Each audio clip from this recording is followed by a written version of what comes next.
about if we have to before we. You're live. All right.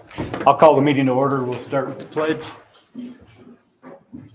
I pledge allegiance to the flag of the United States of America and to the republic for which it stands, one nation, under God, indivisible, with liberty and justice for all.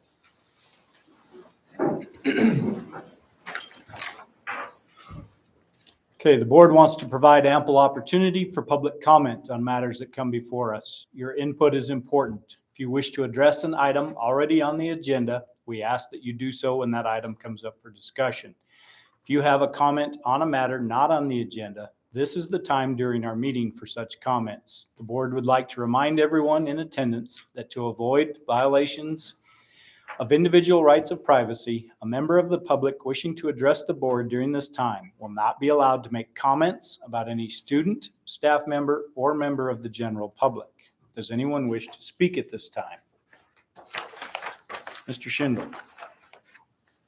Good evening. I had to replace a couple of airlines on bus 5, so I got that done yesterday. And while I was underneath the bus looking at stuff, I found 2 bad tires and then 2 that were worse. So we're gonna have to replace the 4 drivers on that. What bus number was that? Number 5. Thank you. Sure. I still haven't got the parts to put that cap back on bus 3 yet either. I don't know what's going on with that. So I'm gonna tell them they better hurry up or they're gonna do it. I don't have time. You're waiting for the parts to arrive. Yeah, okay. Okay, yeah. Yeah, the bus has got to have tires. So. Appreciate that. I believe, Christina, would you want to introduce? I believe you've got some more correspondence. So this is Stephanie Michelson. She is with the Youth Connections magazine, or she wants to talk about the Youth Connections magazine. She's with, is it? Southwest Montana Prevention. I work under a federal state grant held by View Cares. But we go under the umbrella term of Southwest Montana because it's our region that we work in. I have Broadwater County. I am here to talk about the Youth Connection, or it's also known as the YC magazine. It comes out, it's supposed to be quarterly. Right now we're doing it, it's supposed to be biannually, but right now I think it's kind of once a year as we don't have enough staff to get the magazine up and going at the moment. However, I was talking to Mrs. Hartman about bringing in the YC magazine to the school to distribute to at least one per family. In the magazine, there's like faces in the crowd, like people standing out in the community, shout outs to kids, projects going on. Each county puts in an ad of what the prevention specialist, which is myself, is doing in the community. I have several things like the alcohol seller server training that I've been doing. I have one tomorrow here. And also the kid in plain sight, things like that. We also have a lot of other things like we are partnered with Parenting Montana. So all these little things are in the magazine. Parenting Montana is a large parent help tool. I want to say it's how to raise your child. It's if you're struggling on something and you want some advice. A lot of it is gentle parenting instead of what most of us grew up knowing. I can provide you with a website to look at this magazine. I just want to have approval to bring it in and have them distribute it to the family members. Anybody have any questions? So you're just looking to distribute something that's already Yes. printed. Okay. Well, it's not printed yet. I had to come up with a number, which I did like half of our enrollment for K12, just to get it going.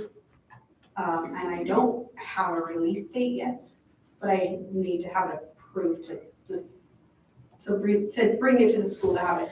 If not, I would find another way, like at fairs or whatever, and people can just grab them, if that makes sense. Yeah, I guess at this point, unfortunately, we couldn't approve it tonight.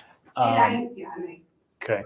But I I think wanted to there's- have a copy of it for you guys to physically look at, but my trip to Beat last week got canceled due to bad roads, so it didn't make it here. One of the previous, I was just gonna bring an old one.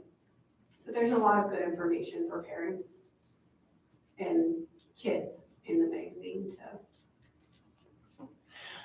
Yeah, I think it's definitely something we can consider. I would, suggest getting a copy of it to, the administration first. And then the board can find a way to get a look at it too, and then take the next step, as far as approving the distribution. And, we're in the process of going through all our policies, and all of those things are addressed in there. And unfortunately, I would have to go back and look at it again and make sure that we handle that process appropriately. And along with that, I would like to be on the agenda anyways for some other things I was talking to Mrs. Hebron about, like an MIP class, if that is something that the school would be interested in having for, say, the kids that are copying. I have a lot of things that I'm working on that I would love to bring into the school with approval. Okay. Yeah, I would, just suggest, working with the administration, and then as far as with Mrs. Hedlund and myself, as far as getting items on the agenda, in time to have them posted, This was kind of a last minute thing. Yep. And I apologize that I don't have a copy to give you. Okay. I think a lot of us are familiar with them, and I've seen them be a good resource in the past, so I'm sure we'll come up with a way to. Yeah, so Youth Connections is just another partnership with us. I think they help train me, onboard me, and they have their own magazine that they do, and then we have our ROIC magazine, but it's all a lot of the same information. Thank you. Thanks for sharing tonight. Yep, thank you. Thanks. Thank you. Any other public comment? Okay, we will move on to our discussion items. Elementary building project, Mr. Schwandel. Just a quick update on the commissioning items that we've been dealing with. Well, the school has been dealing with, the teachers mostly. We're down to our last couple. I think we're starting to pretty much figure out what was going on. We're getting those addressed, so we should have a conclusion to that hopefully by the end of the month. We did get through IT. We had a good meeting 2 weeks ago. I think Luke and Joe are happy now. We got everything, all the connectivity and all the labeling done right. So I think we're good from that perspective, from the IT side. Additions on schedule, they're doing really well from that standpoint. Not gonna have an issue getting it done in May, from what I can see. The re-roofing project, contracts are out. That was one that you awarded for the high school re-roof. So that's out and getting ready to gear up. They're already starting to get submittals, so we'll be getting that ready to go as soon as you're out of school. We'll start that project. And then we're also working with your insurance carrier as well. Jason's in the loop on that. And I had sent some correspondence to Kevin. He had asked a question, but we're trying to get them back engaged to make sure that they're staying on top of it, to get you guys the funds that are going to be above and beyond the depreciated amount that they gave you, because we will outpace that, the dollars they gave you. So and make sure that they're engaged again and get the money to you guys. One thing I would like to do is, I think I might have not been very clear at the last meeting when we had asked for some additional, I thought it'd be wise for you guys to have some additional contingency, and read through that, and I think it might have sounded like a total of 50, including the 30 that we already had. I was meaning 50,000 above and beyond that, because I thought we were pretty tight knowing that we had FF&E to order. We've got that number, and it's $41,297. So I just want a clarification to make sure what your guys' understanding of what I had asked for before we proceed, because obviously we couldn't turn that loose and eat up all the contingency on the project. So was it your guys' understanding it was 50,000 on top of the projects? Because that's what I was trying to communicate. That was how I understood it. Okay, so if that's the case, what I think we were going to try to do with that, knowing that we were going to have to do some FF&E, we've got that number now. So we're going to be ordering FF&E with that dollar value. So, but that's going to chew up the vast majority of that right out of the gates. So. Gotcha.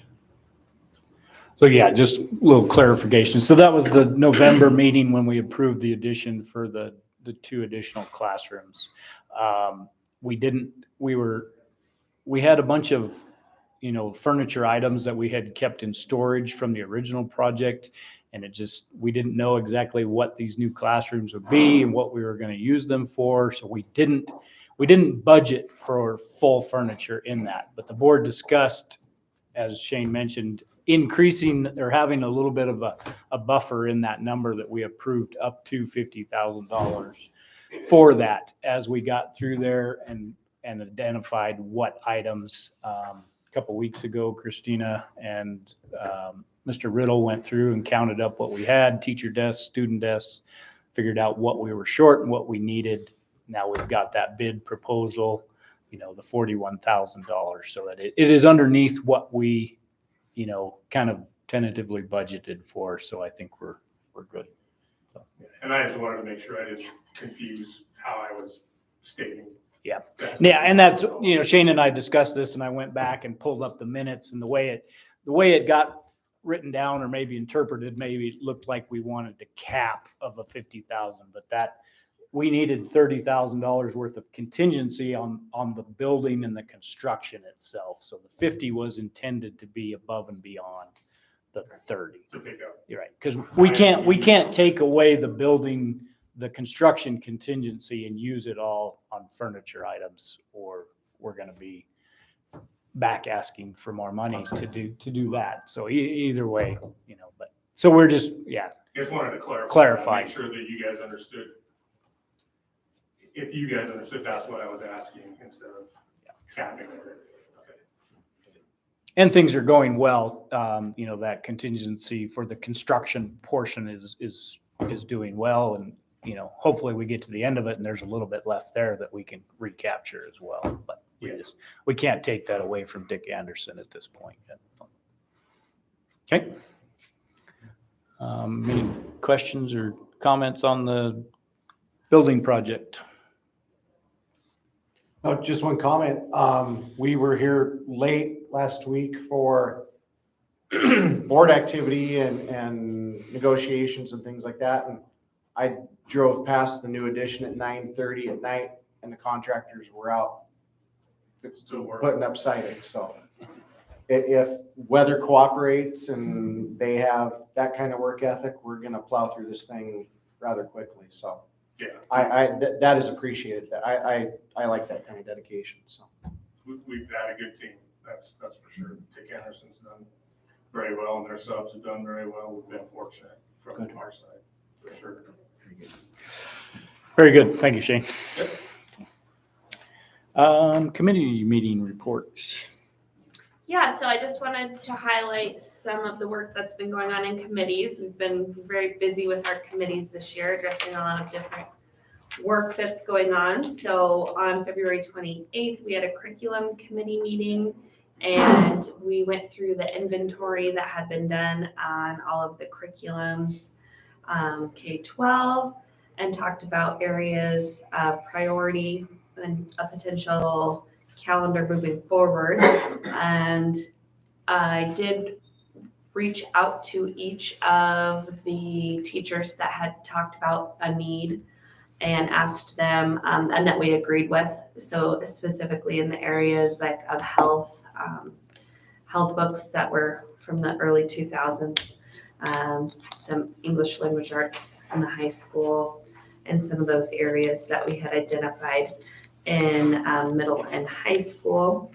And so they are going to start looking at samples and getting some ideas and then come back to the curriculum committee. Also checked with Mr. Horn, like on coding, to make sure he got what he needed and all of that. So we had a good discussion about curriculum and plans to move forward and getting on a cycle for that. Does anyone have any further comment on the curriculum meeting? We did hear good reports from elementary also. It sounds like things have been going well, and Mrs. Hartman's been bringing the trainers back as needed to cover the new ELA curriculum. So the staff are getting more and more comfortable with it, and we're hoping that'll improve our reading scores in years to come. So on the way up the chain. Already seeing improvements. All right. So as Mr. Olson mentioned, we had negotiation meetings on March 6th, and we are continuing. We don't have insurance rates in yet and some of those greater details. So we got through the CBA, a lot of cleanup in the CBA language, and I just want to thank our chairman and vice chairman for all the time and effort they're putting into the cleanup of those documents, and thank you guys for that work. I know you're putting a lot of hours into it. So thank you for that, and for the groups, the classified and certified, coming prepared with information as well. So we will keep moving through our negotiations. We have another meeting scheduled later this month. And then the safety committee did not get together. However, I did email the draft EOP to them. So March 7th obviously is come and gone, but we will get the safety committee together. I think on our PIR day on Monday, we focused on safety with the staff, and we had experts come and join us, and really good collaboration with our sheriff's department. And I want to thank Detective Heverin for coming in. She had brought a wealth of knowledge and did a great presentation. I think her humor and interaction with the staff kept everyone engaged, and we learned a lot. So I think between that and what we learned from, visiting with and spending time with the sheriff's department that day, we have good topics of conversation to bring back to another safety committee meeting. So we need to get one of those set. And I'm guessing the best way might be, since we have a few on here and not all the board members present, maybe I'll send out a doodle poll or something and see what we can get for availability. So same with operations, just that time of year. And Kevin mentioned during strategic planning that we need to do a board walkthrough of the facilities and prioritize as we go forward. That's something that I think got skipped at least last year. Partially, we did a lot of walkthroughs on construction, but now we need to take a look at our next priorities in facilities. Since we did use our ESSER monies and we're able to address the priorities previously, we just need to get back in the groove of that and see what's next to come with our building reserve funds, what our next priorities will be and how we want to schedule important maintenance, as well as our rentals. So we need to do a walkthrough in the rentals. Last summer, we did some upgrades in, I don't know the address, I apologize, on the house. The Pine on Street corner. one, Yeah, on Pine. So we do have some further improvements that I think would be valuable that we didn't do last summer, such as windows, some of those things that so that we could make it more energy efficient would be really helpful. And then I have not been in the other rental yet, and I know that we've talked about flooring and some different topics like that. We have that money that we need to spend on the rentals annually. So I would like to set a date for the operations and facilities walkthrough, as Kevin recommended. And then the calendar committee is going to need to meet. And so we can have a calendar ready by April.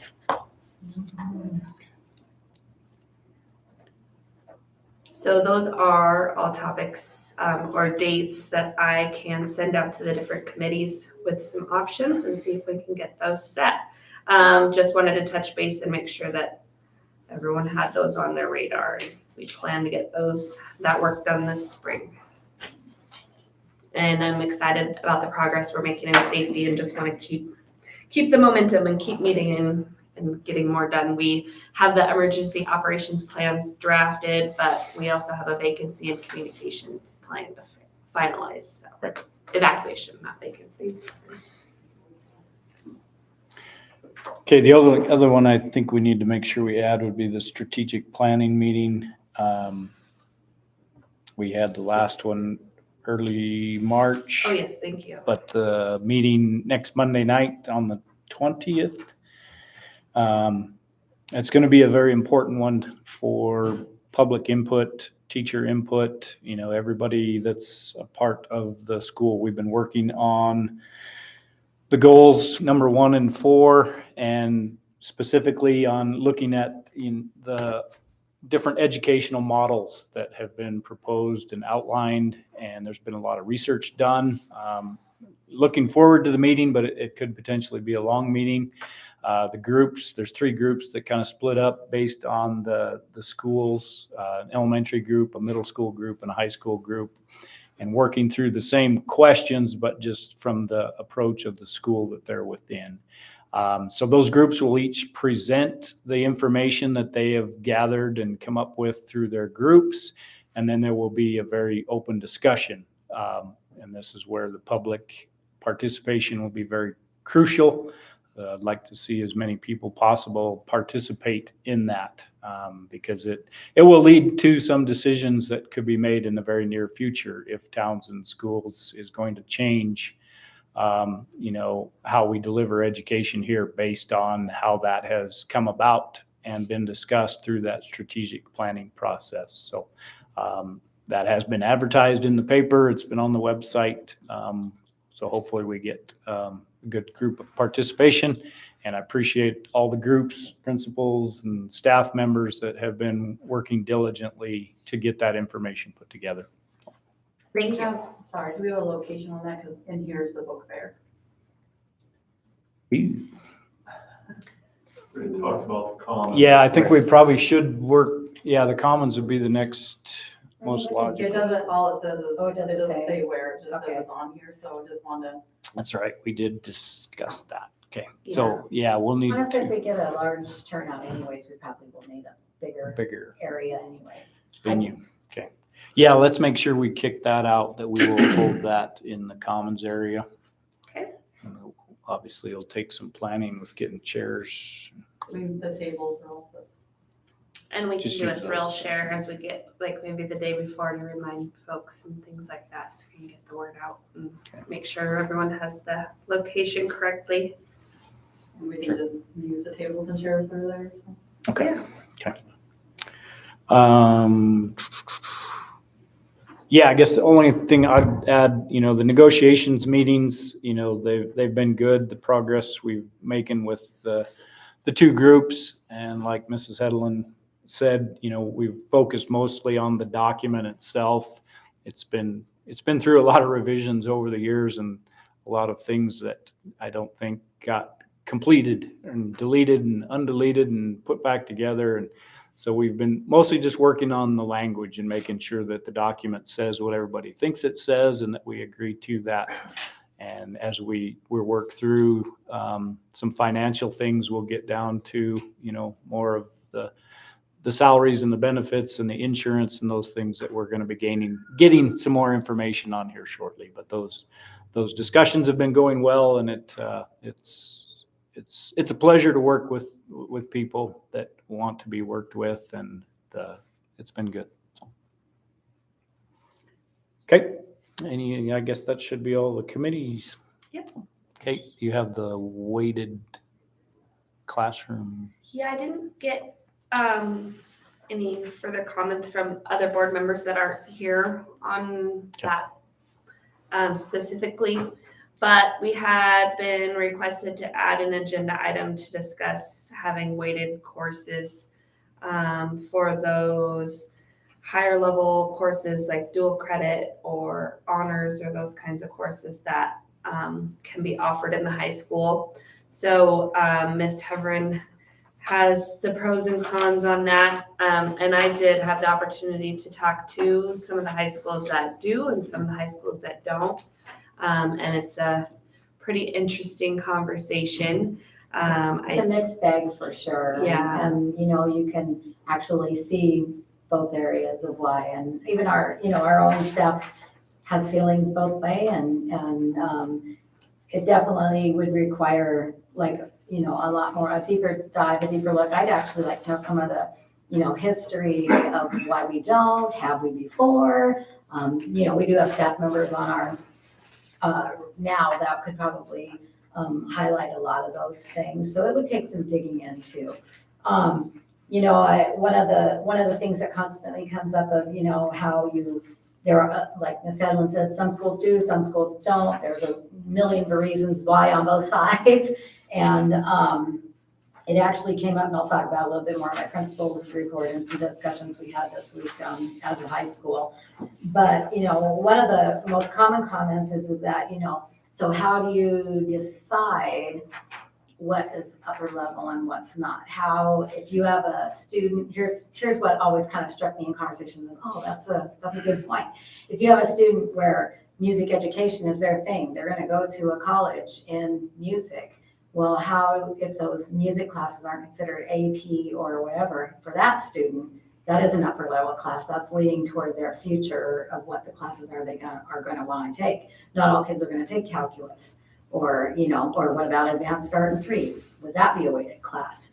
Would, you know, there's a lot of conversation to have about how we look at that and what would be considered upper level. I mean, there are the obvious ones like the dual credit classes and some of those others, but it's an interesting conversation, and really there's pros and cons on both sides of the line there. So maybe, you know, Kevin, I don't know if maybe Kevin, has this come up before, Kevin, and conversation with the board? I don't know if he can hear me from way over here. Have you guys discussed weighted courses or weighted grades before in the high school, Kevin? Did you say yes? He might be I muted. think you're muted. Just wondering if he has any insight to history. Brad might have some too. I don't know if he's ever been there. Yeah, I know don't, it's been kind of discussed informally. but never, yeah, okay. I don't know if it was ever a thing or. I can't remember.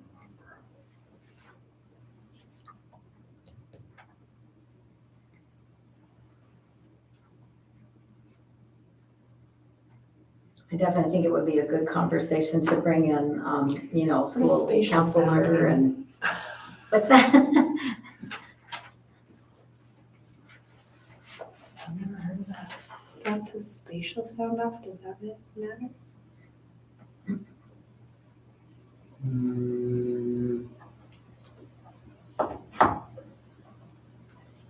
See if he's texting me.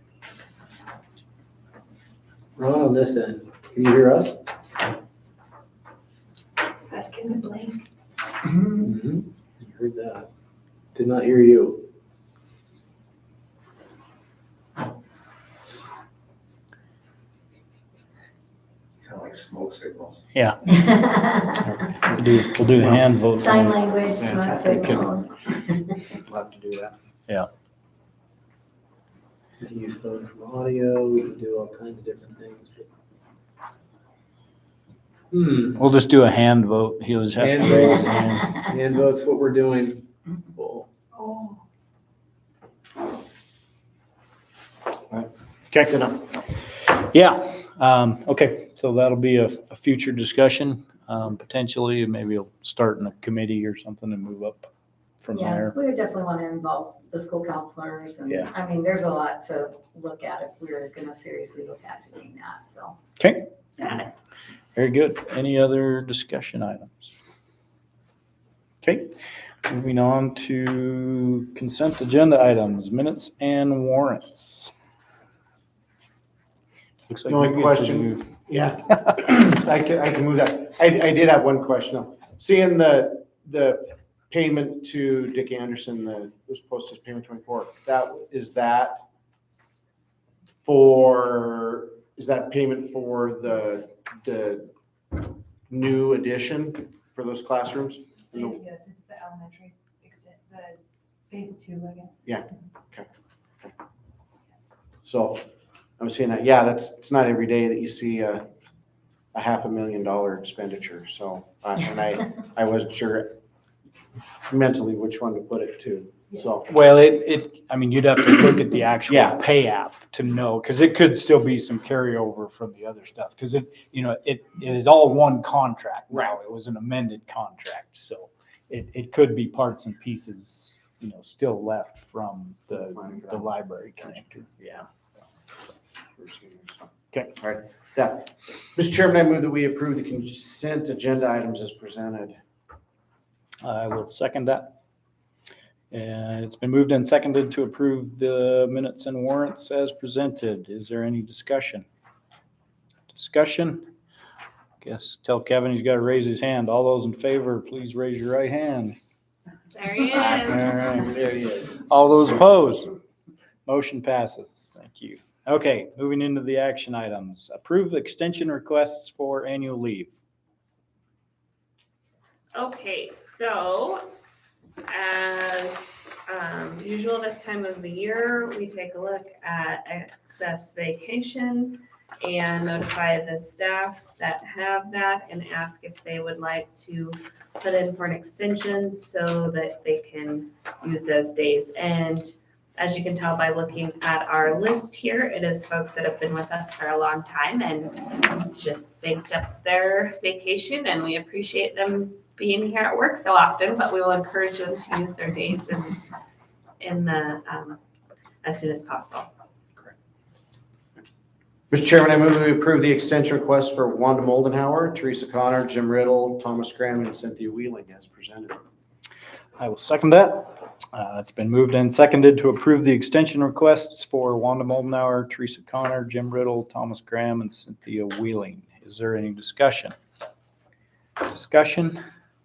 All those in favor, please raise your hand. All those opposed? Very good. Motion passed. Resolution of intent and to impose and increase the levies. Okay, so I just want to remind everyone that this is also business as usual, which we do every year.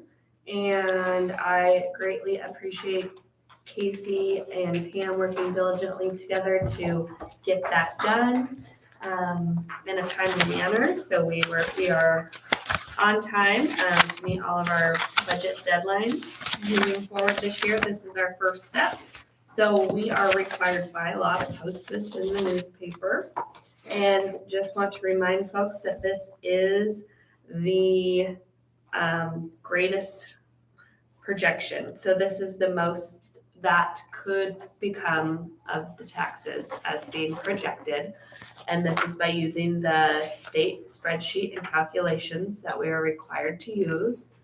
And you can tell, as I've attached in your packets, or Casey had and Pam attached for you, the past, and we went over last summer as well, but over the trend over the last 5 years, you can see that we do not usually implement the max allowable taxes. Yes. Does that mean we're taking 100% of the bond then? This does not have to do with our No. bond. No bond? This is non-voted levies. Got it. So Yes. statute requires us to come up with a projection based on taxable value and what the district anticipates is going to happen in August. The statute itself, 29-116, is called Notice of Intent to Increase Non-Voted Levies. So just the phrasing itself sometimes will spark interest because people say, you're going to raise non-voted levies. No, that's the statutory mechanism to address that. And so we have to, our clerk and our trustee financial folks come up with, what they actually believe is going to be the projection. And so we work through that. And then when we come into our budget adoption in August, we reconcile where we actually are based on the projections. And then that's where we actually move to adjust non-voted levies. And those are based on the recommendations of administration. Thank you.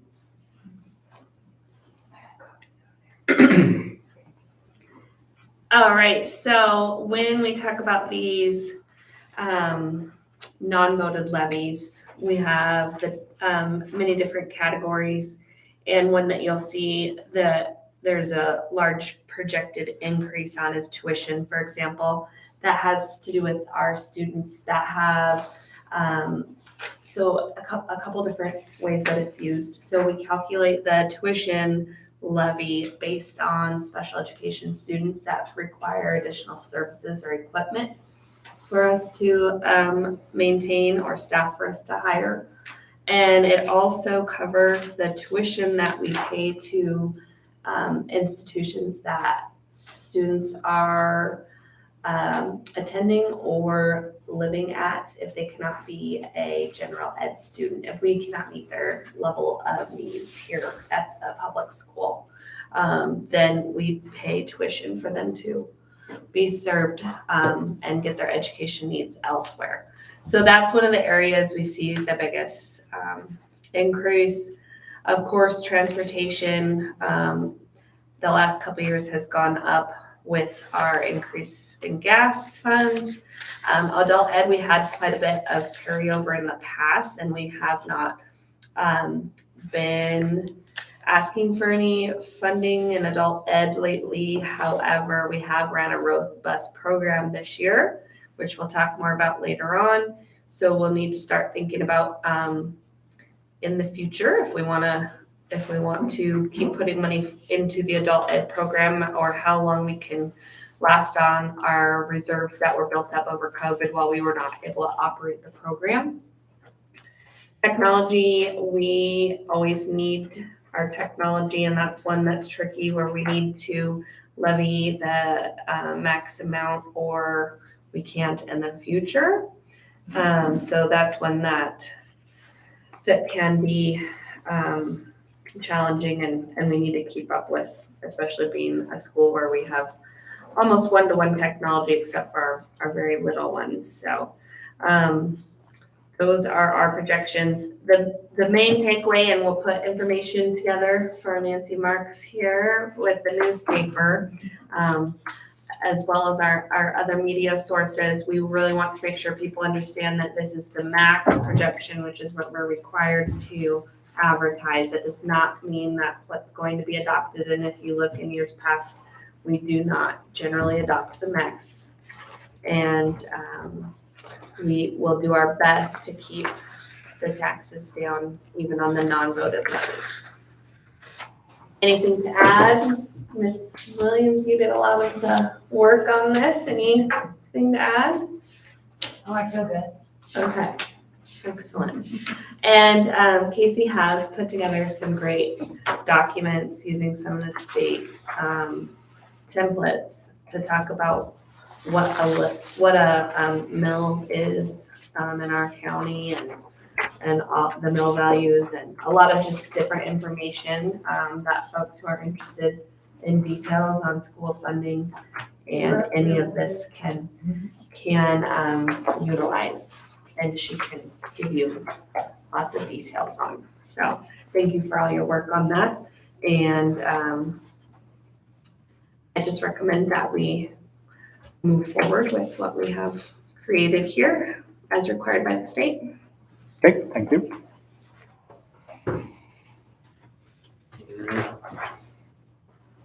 Mr. Chairman, I move that we approve the resolution of intent to increase non-voted levies as determined by the board.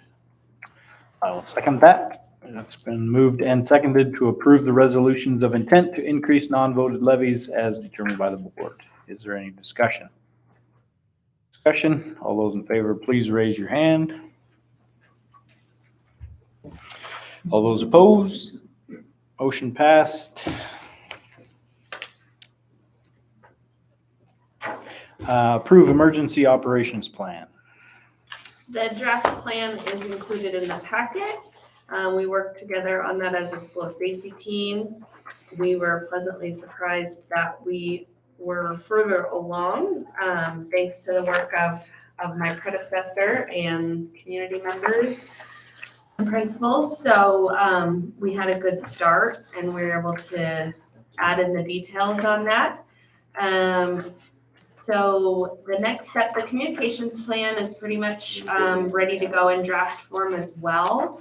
And then just thinking about how safety has changed, we realized even from previous communications plans and documents that were shared, maybe was too much information being shared with the community. So we want to scale that back, but we want the community and parents and others to know that we have those documents, but we don't want to give away all of our plans, right? And we want to make sure that if we have an emergency, people go to the right spot to pick up their children. The worst thing that can happen is everyone rushing to the school during an emergency, as we've seen occur.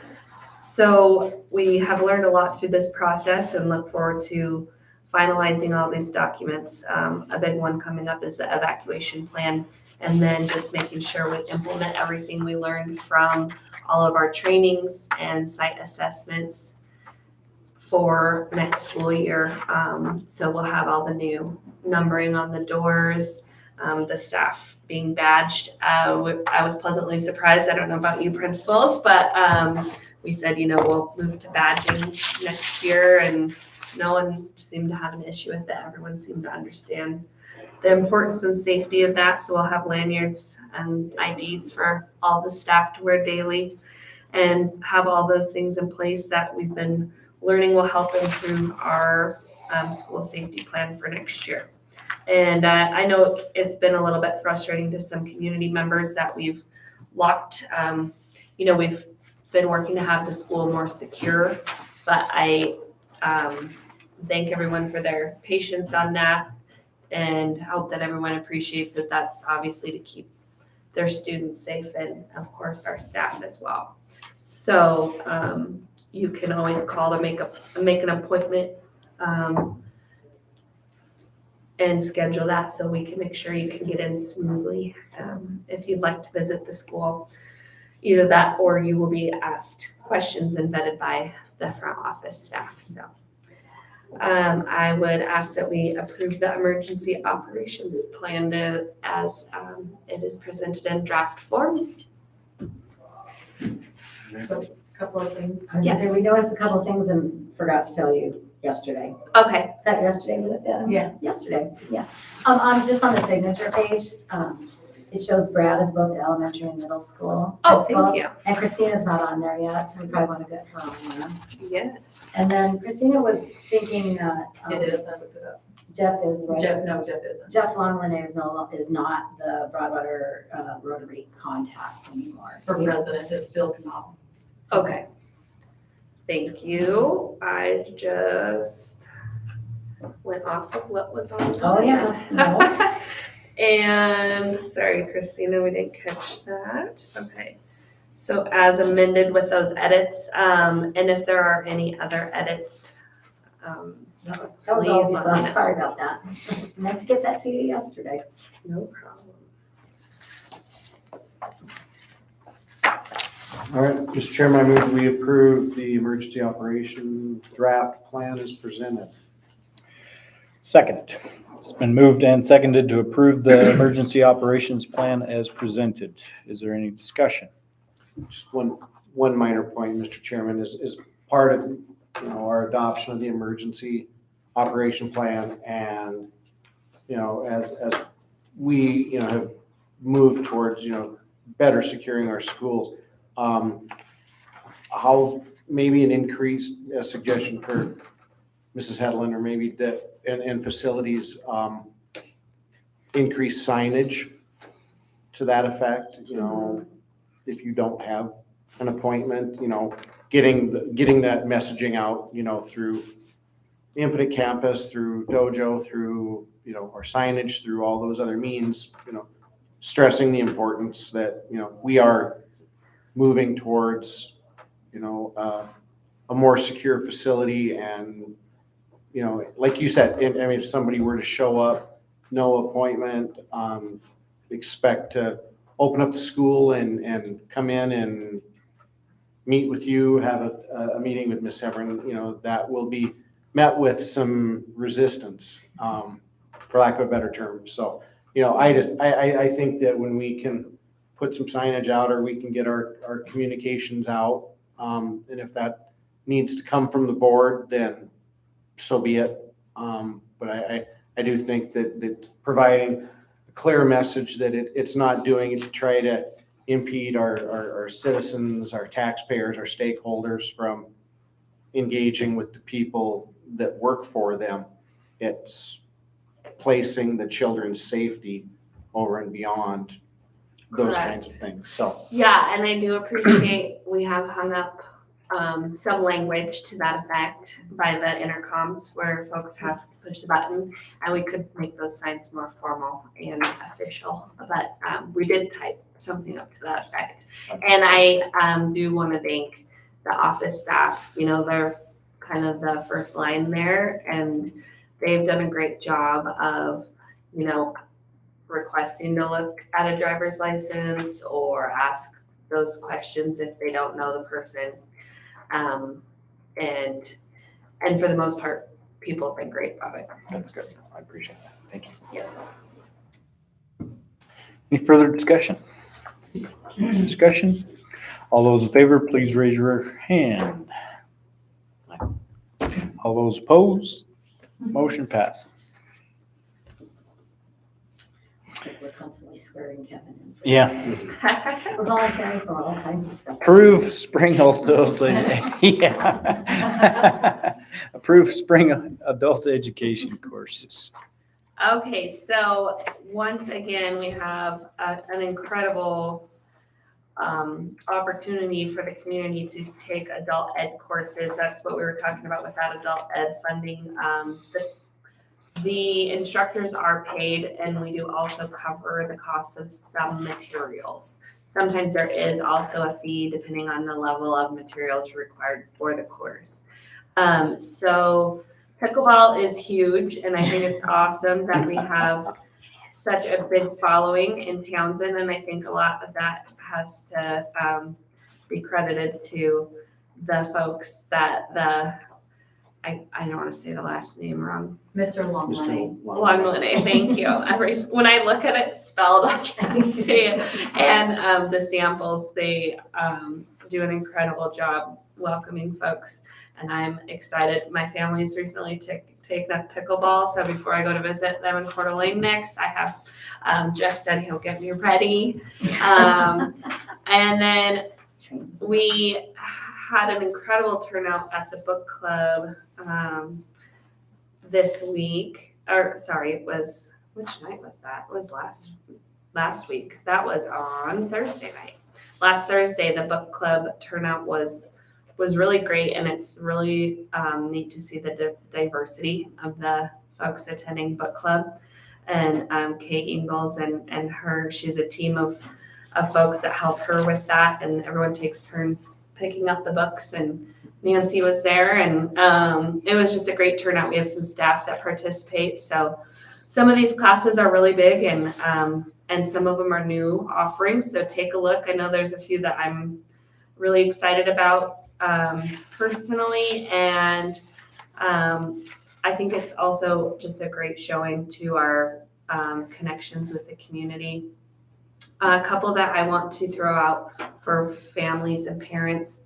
The Read, Play, Talk is one that came out of an idea that we learned about from others, and thought that it'd be a really great idea. So it's to build skills and share with parents tools on how to work with their students on early literacy.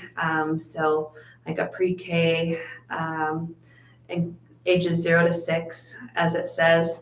So there will be food provided and childcare so that parents can attend that. So that'll be an incredible opportunity for our parents in the community with our reading experts from our school and community leading that.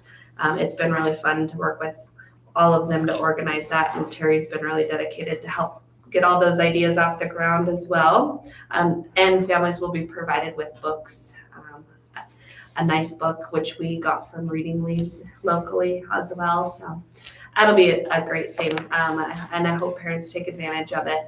And then the impacting teen drivers, just so people have a better understanding of what that is. It is an opportunity for parents to come and to bring a teen driver. Actually, she removed that one. Yeah. Oh, is that the one she removed? Yep. Okay, I did see that email, Okay. but, Yeah, don't talk about that one too much. okay. Never mind, that was not happening this time. That's what she said is gonna be. Yeah, In the that's the future. one that she said would have to wait. Yep. Okay, got it. In the future, parents, be ready.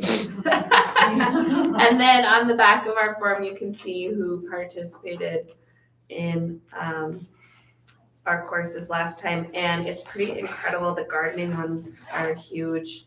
I know I noticed the community classroom was packed quite a few times during the winter courses, so thank you.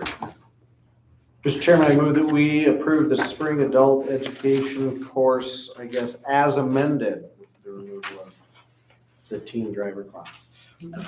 I will second that. It's been moved and seconded to approve the spring adult education courses as amended with the one deletion. Is there any discussion? Discussion, I guess I would just like to add a thank you to Terry for all her work and getting this back up and running so successfully. And I know that was something that got kind of shut down during the COVID years. And I think it's very great that our community is participating in this and that we have so many options. So I appreciate her efforts on making that happen. Any further discussion? All those in favor, please raise your hand. Aye.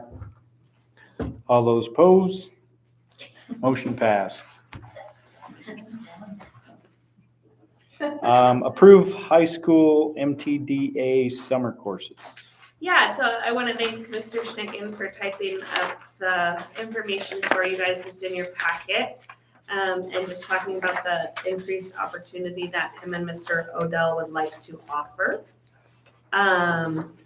So this would be a chance for students to catch up on coursework that they need, and help increase our graduation rate as well. Just giving students that extra opportunity in the summer to get some help and get some credits. So the cost to the district would be a minimal stipend for the time that they oversee the testing days and the tutoring of the course of providing instruction and overseeing the course. When we do MTDA, the teacher and counselor interact with the MTDA teachers, and the parents also have interaction with the staff about those online courses and how their students are doing. So that takes some work on behalf of our staff as well. So I think that, last summer we added support. Over the last couple summers, we've added support for our younger students, and this is an opportunity to add that to the high school. A lot of schools do this and offer this, and I know, English is probably the toughest thing. If a kid fails a year of English or even a semester, then that semester is stacked on top of another semester, because English you have to have 4 years to graduate. So it snowballs quickly. And sometimes kids trying to manage, we have kids that are trying to take 3 English classes a semester to catch up their credits, or they're recovering on MTDA, so they're doing that, plus their regular coursework, which, is challenging. I mean, obviously, we like to hold the bar, the expectation, the bar high, and it becomes hard for a kid. And so this might be an opportunity where they're not having to stack that recovery credit, because right now we only offer the summer or the MTDA credits during the school year. So that, and we've used it for recovery credit, and this year we just started opening the door a little bit to start using it for original credit opportunities to things that we don't offer, or a lot of times kids have taken a lot of our electives or classes and there's nothing that fits in their schedule. We find that, with our small school situation as well. So just trying to create the opportunity, if a kid's dedicated, wants to show up in the summer and do this, so it's not stacked onto their regular classes during the year, that it's a good opportunity for them to do so that way and alleviate some of that pressure and stress. Will there be like an enrollment period to see how many will take advantage of it, and will there be a time frame to? Yeah, MTDA sets all of that. They set the dates and the completion dates and the enrollment dates. But that right now is proctored and monitored by Mr. Odell. He does our MTDA classes. So he'll know, and then we would have a certain time at the end of the school year, we should know where we are with a lot of those kids that need to make up those credits. And we would definitely, if this gets approved, obviously inform them of that. Mr. Schnicken would work closely with those kids that have to make up those credits, whether it's math or anything. It doesn't have to just be English. English just happens to be one of the most problematic areas because of the 4 years of required English credits. So. Thank you. So, with MTDA, would it then be like a kind of a self-paced kind of a schedule? Yeah, for the most part, it is now as well. I mean, there are the cap, the beginning deadline, the end deadline. You have to be certain, markers along the way where you do it. But yeah, it's not just an ongoing open deadline. But yeah, definitely. It's not super easy. They're challenging, so Oh, we yeah. always Oh, remind yeah. kids that Yeah. it's best if they can do. No, and like I In said, class. the students are well communicated with. The proctor, our on-site proctor, Mr. Odell, is well communicated with. It's I'm in the loop on a lot of those. The parents are in the loop. Everybody's well communicated with where the kids need to be by a certain date, so that we can keep them on track with that. Because it is an independent effort. It's something they have to do. Mr. Odell does not teach the coursework or the classes. It's Montana Digital Academy's teachers do that and run all of that. So. And the ask is just for approval for this summer at this point, right? This would not be Yeah, we just And like to I mean, offer it and see offer it, and it's if it works out beneficial well, and how many then students. next year we Give it a can trial run. discuss Mhm. whether it's something that we build into our regular standard summer offering. I think that's a good way to approach it. Give it a trial run, see if there is interest. I have a feeling there will be. I'm hopeful that, there will be, so. Right. Mr. Chairman, I move that we approve summer session for credit recovery through MTDA for the 2023 summer. I will second that. It's been moved and seconded to approve a session of summer credit recovery through MTDA for the 2023 school year. Tongue twister. Is there any discussion? Discussion? All those in favor, please raise your hand. Aye. All those opposed? Motion passed. Approved summer foods program. The summer foods application is open, and we have had great success with this in the past, and staff looking forward to work it. And so I would just ask for your approval to submit our summer food application. Mr. Chairman, I move that we approve the summer foods application submission for the summer of 2023. Second, it's been moved and seconded to approve the summer foods application submission for the summer of 2023. Is there any discussion? Discussion? All those in favor, please raise your hand. All those opposed? Motion passed. Approved principal contract renewals. So the negotiations committee, our Present. chairman and vice chair here met with the principals last night. And they agreed upon the terms of their contracts, which I typed up today. And I would ask for you to approve the principal contracts for Sherry, Brad, and Christina for 2023, 2024. As the segue, Mr. Chairman, I would move that we approve the principal contracts for Sherry Heaven, Brad Rock, and Christina Hartman for the 2023-2024 school year. Second. It's been moved and seconded to approve the principal contracts for Sherry Heverin, Brad Rock, and Christina Hartman for the 2023-2024 school year. Is there any discussion? Just, if I may, Mr. Chairman, I just wanted to extend a thank you to all three of our wonderful administrators for good, frank discussions.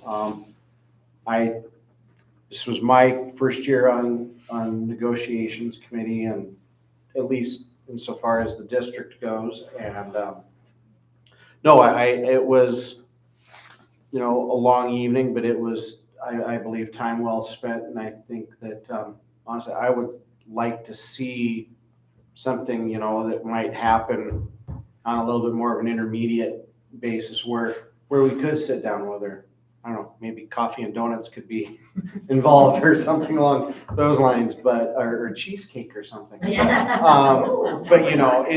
I really do appreciate it. This current year has been a difficult one, and to really hear how the challenges of the job as we are coming out of COVID and just kind of the dynamics of society and education, societal and kind of behavioral issues as they're presenting themselves at school, and the challenges that's bringing to you.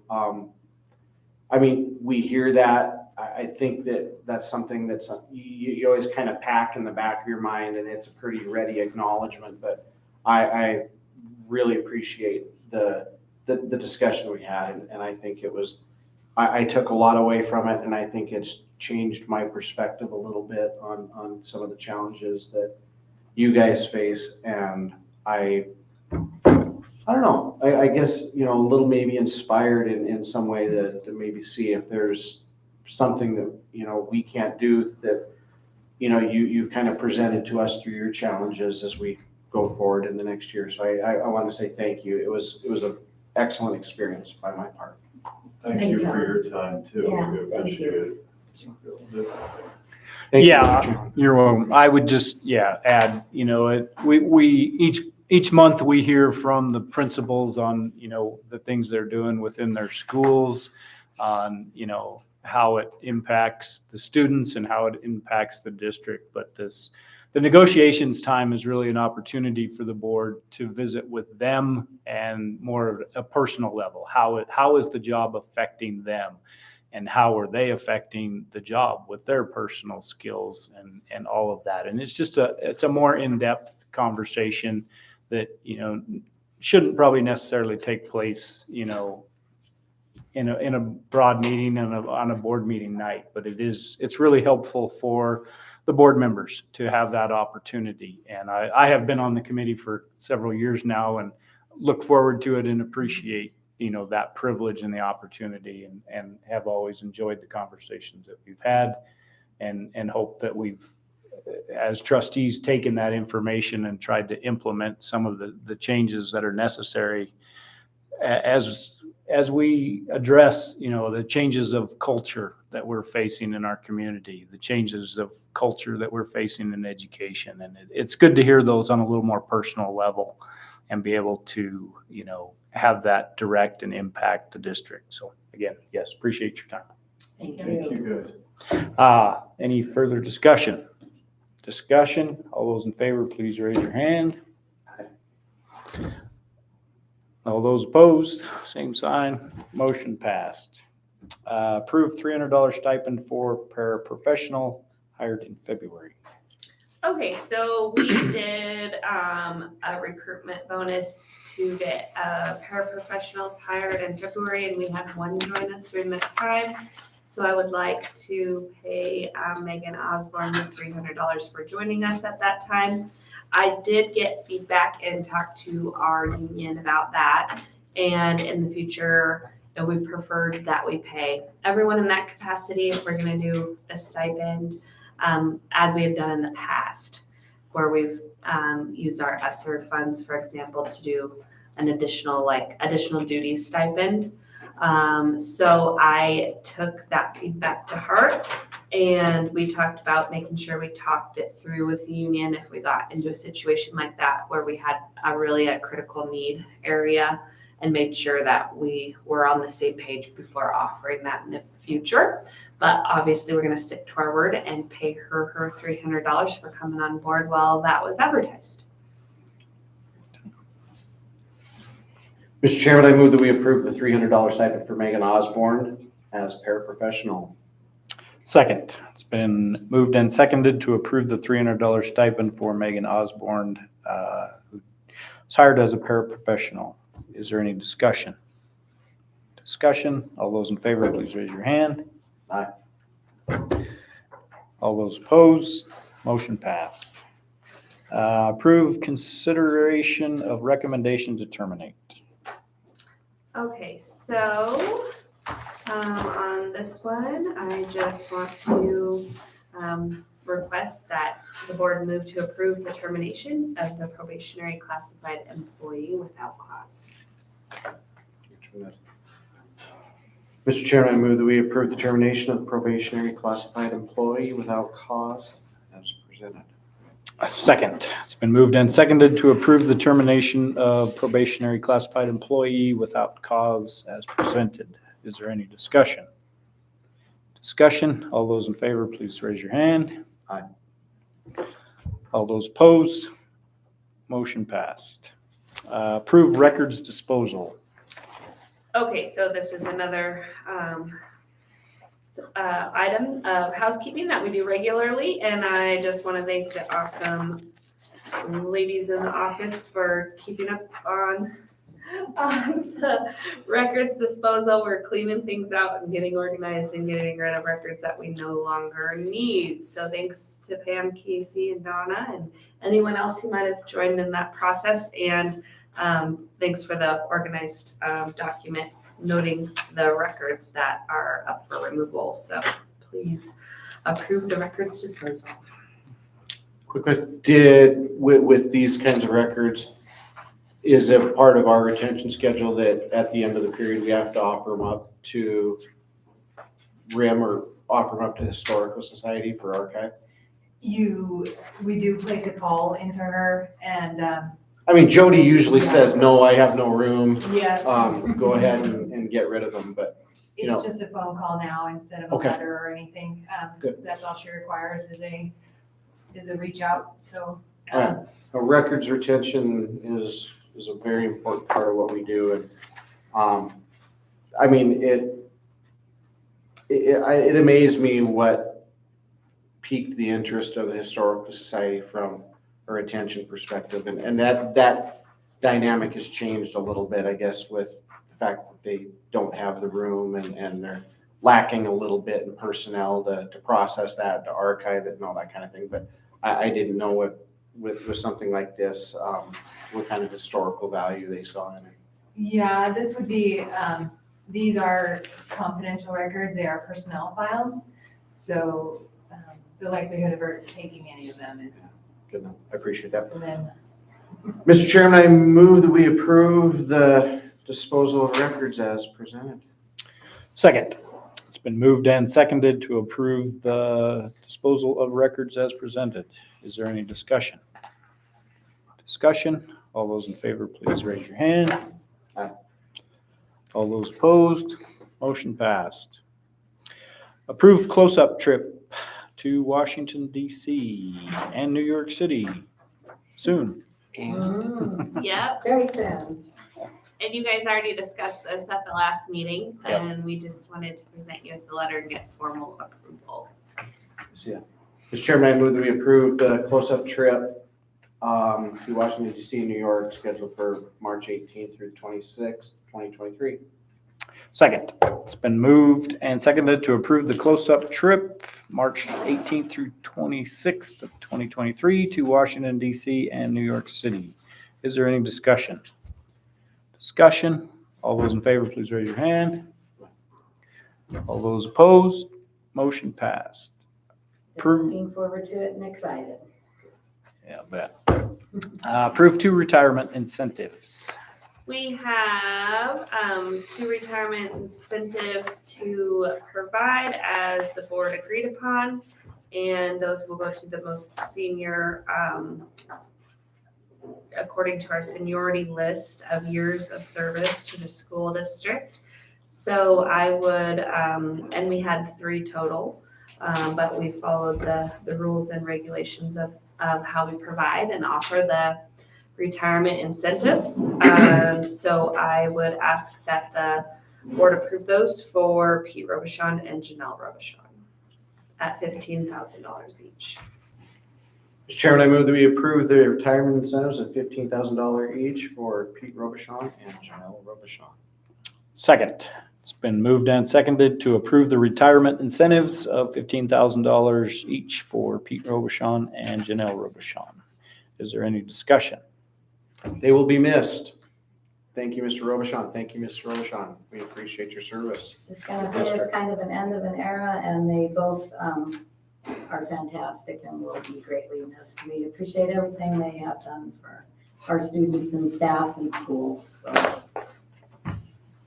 I would second that. I mean, I know we'll have lots of opportunities to, over the next couple months, to do things and say things about them, but they've both been a very big part of our school. I can tell you right now that the things that Mrs. Robichon does in the middle school, I don't think most people, except the ones that work there, have any idea that just the little things that she does to help out. So yeah, we will definitely miss those. Yep, I'm definitely, I know that they, made the choice with heavy hearts and, very thoughtfully. I know that they're both very passionate about their career and providing education to students, and it was a hard choice. But they definitely earned it. So thank you for your service. Yeah, I would just extend the same thing as we've worked through the strategic planning process and thinking about things like quality education and quality educators and what that means for our school. And these 2 definitely, or 3 actually that'll retire, but have all played a vital role in the success of Townsend School District and, what they've done and what they've accomplished or helped students accomplish is very remarkable and very much appreciated. Any further discussion? All those in favor, please raise your hand. Aye. All those opposed? Motion passed. Approve legal retainer agreement with MTSBA. So the legal retainer is attached. We have, we call MTSBA, I call upon them regularly for counsel. As you know, they help us with our policies and different work. If that work exceeds or my questions exceed a certain length of time needed for a phone call or for document review, then we need to engage in a retainer agreement with them. So for some work that has been occurring, I need the board's approval to engage in further service with them, please. Mr. Chairman, I move that we approve the legal engagement letter for legal services with MTSBA as presented. Second, it's been moved and seconded to approve the retainment of legal services from MTSBA for HR consultation and review as presented. Is there any discussion? Discussion? All those in favor, please raise your hand. All those opposed? Motion passed. All right. On to personnel, starting with the actual resignations. Okay, so as we just talked about, we have Pete Robichon, Janelle Robichon, both up for retirement. And did we get an official letter? Yes, we have the, from Liz. Yeah. Yep, it's in there. I just want to make sure. Our stuff together. Here are the late submissions. Oh, it's in the late session. Yes, Okay, sorry. thank you. I know I saw them, I just wanted to make sure. Okay, thank you. So those are in your late submissions packet. So I'll do the three retirements at once then. We already talked about Pete and Janelle. And, you know, as it says in here, wanted to personally thank them for their services. I also received a retirement resignation notice from Liz Wishman, and she has done an incredible job. And I know kindergarten teacher to kindergarten teacher, I have the utmost respect for what she's done and want to thank her for her service as well. So they will all be, we will ask that you approve their resignation and retirements as teachers effective May 26, 2023. That'd be the Robichons, Janelle, Pete, and Liz Wishman. Ms. Hedlund, just one quick question. The retirement incentive paperwork, the elections from TRS actually has May 31st. Their letters have May 31st. Is it, so should the date be the 26th or the 31st? That's a good question. That is a good question. The 26th is just the last day of school. Is our Right. last, is Yeah. the, is their last contract day with 'Cause, us? right, Yeah. it's their last contract day. Yeah. So do they need to amend their TRS election then to reflect the 26th, or is it through the end of the month just for payroll purposes? Sorry, more Yeah, I questions. don't know. They have contract days. I'm not sure actually what the impact would be. I can ask TRS if it Okay. I makes just any wanna make sure that difference. we- I mean, we can approve their resignation effective at the completion of this school year, and then maybe that leaves us enough room. No, that'd be fine. Yeah. At the, can you guys make it effective? Sorry, that's one of those detail things that rules guys. Oh, yeah, into, thank you so. for catching. Good enough. Mr. Chairman, I move that we approve the resignations of Pete Robichon, Janelle Robichon, and Liz Wishman as presented, effective with the end of at the end of the school year.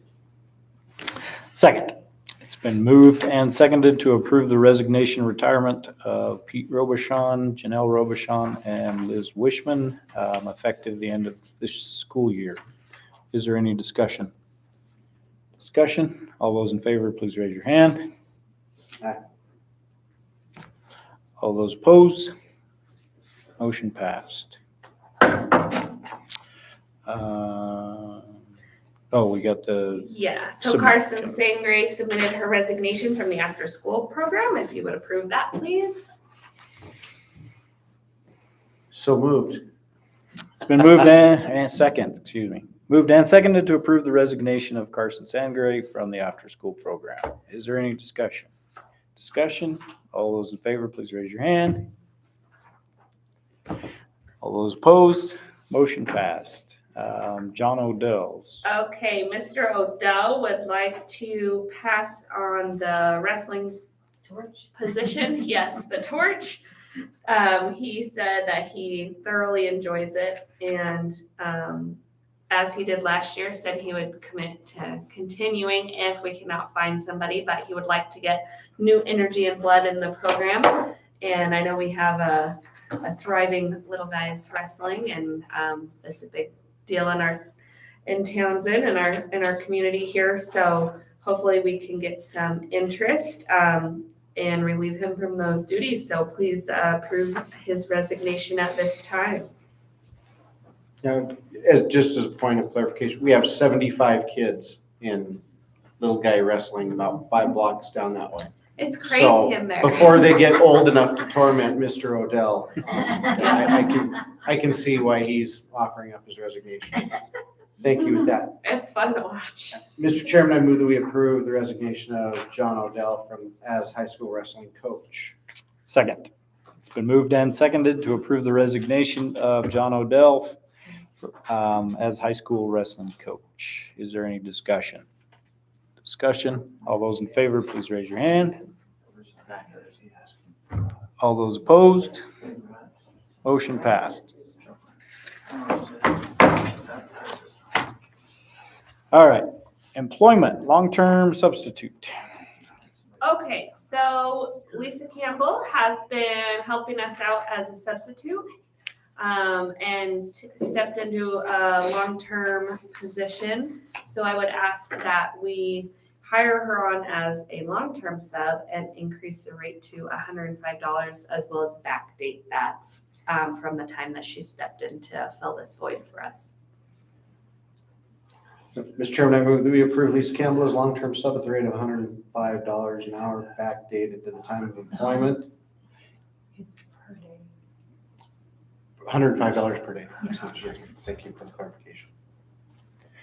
Okay, second. It's been moved and seconded to approve Lisa Campbell as long-term substitute at the rate of $105 per day, backdated to the time she assumed this role. Is there any discussion? Discussion. All those in favor, please raise your hand. All those opposed, motion passed. Substitutes. Okay, so we have a long list of substitutes and we need to add Tyler Noyes to this laundry list here, but we are really excited and thank everyone who is helping us out and supporting. We really need substitutes, especially this time of year. It gets harder and we want to make sure that we can cover all classrooms while we enter into spring sports and activities and all of those different things. So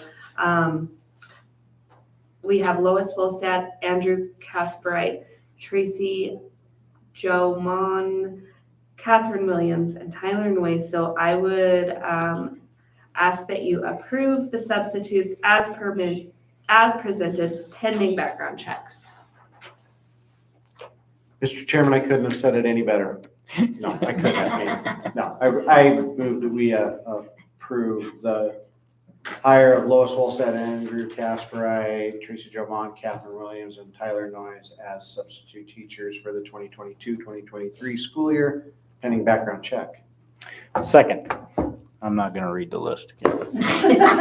But Casey, I would have you note, I will abstain from voting on this because Tyler's name is in there. So, okay. Yeah, because we still have a majority of the quorum. Yeah. So is there any further discussion? Discussion? All those in favor, please say aye, or please raise your hand. And the motion passed. Good, we want that noise kid. Get him hired. Summer Foods Program. Okay, we talked about summer foods earlier, and Cody Skillman and Danielle Douglas have agreed to step up and run the summer foods program for us this year. Please approve. Mr. Chairman, I'm on a roll. Let's move to approve Cody Skillman and Danielle Douglas as summer foods employees for the 22-23 school year. I will second the motion. It has been moved and seconded to approve Cody Skillman and Danielle Douglas as summer foods employees for the 2022-2023 school year. Is there any discussion? Discussion? All those in favor, please raise your hand. All those opposed? Motion passed. Bus driver. Really excited for some of these positions we got. Like I said, we got quite a few substitutes. We got bus driver, custodian here. So we're really thankful that Todd Beatty applied to be an activity bus driver. Yes. We have some long-standing bus drivers that have done an incredible service to our students in our community. And we really need more bus drivers to come on board. So thanks to Todd. I really enjoyed getting to visit with him. And I would highly recommend we approve him as a bus driver, And this is for activities. correct? activity bus driver, yes. Mr. Chairman, I move that we approve the hire of Todd Beatty as activities bus driver for the remainder of the 2022-2023 school year. Second. It's been moved and seconded to approve Todd Beatty as an activities bus driver for the remainder of the 2022-2023 school year. Is there any discussion? Discussion, all those in favor, please raise your hand. All those opposed, motion passed. Custodian. All right, really excited to have Chase Campbell come on board, and as well as William Baker. We would love to have folks on the team to help keep our new building and maintain our other facilities as well and keep things clean as possible. So just are thankful to have them come on board and would recommend their approval as custodians. Mr. Chairman, move that we approve Chase Campbell and William Baker as custodians. Second.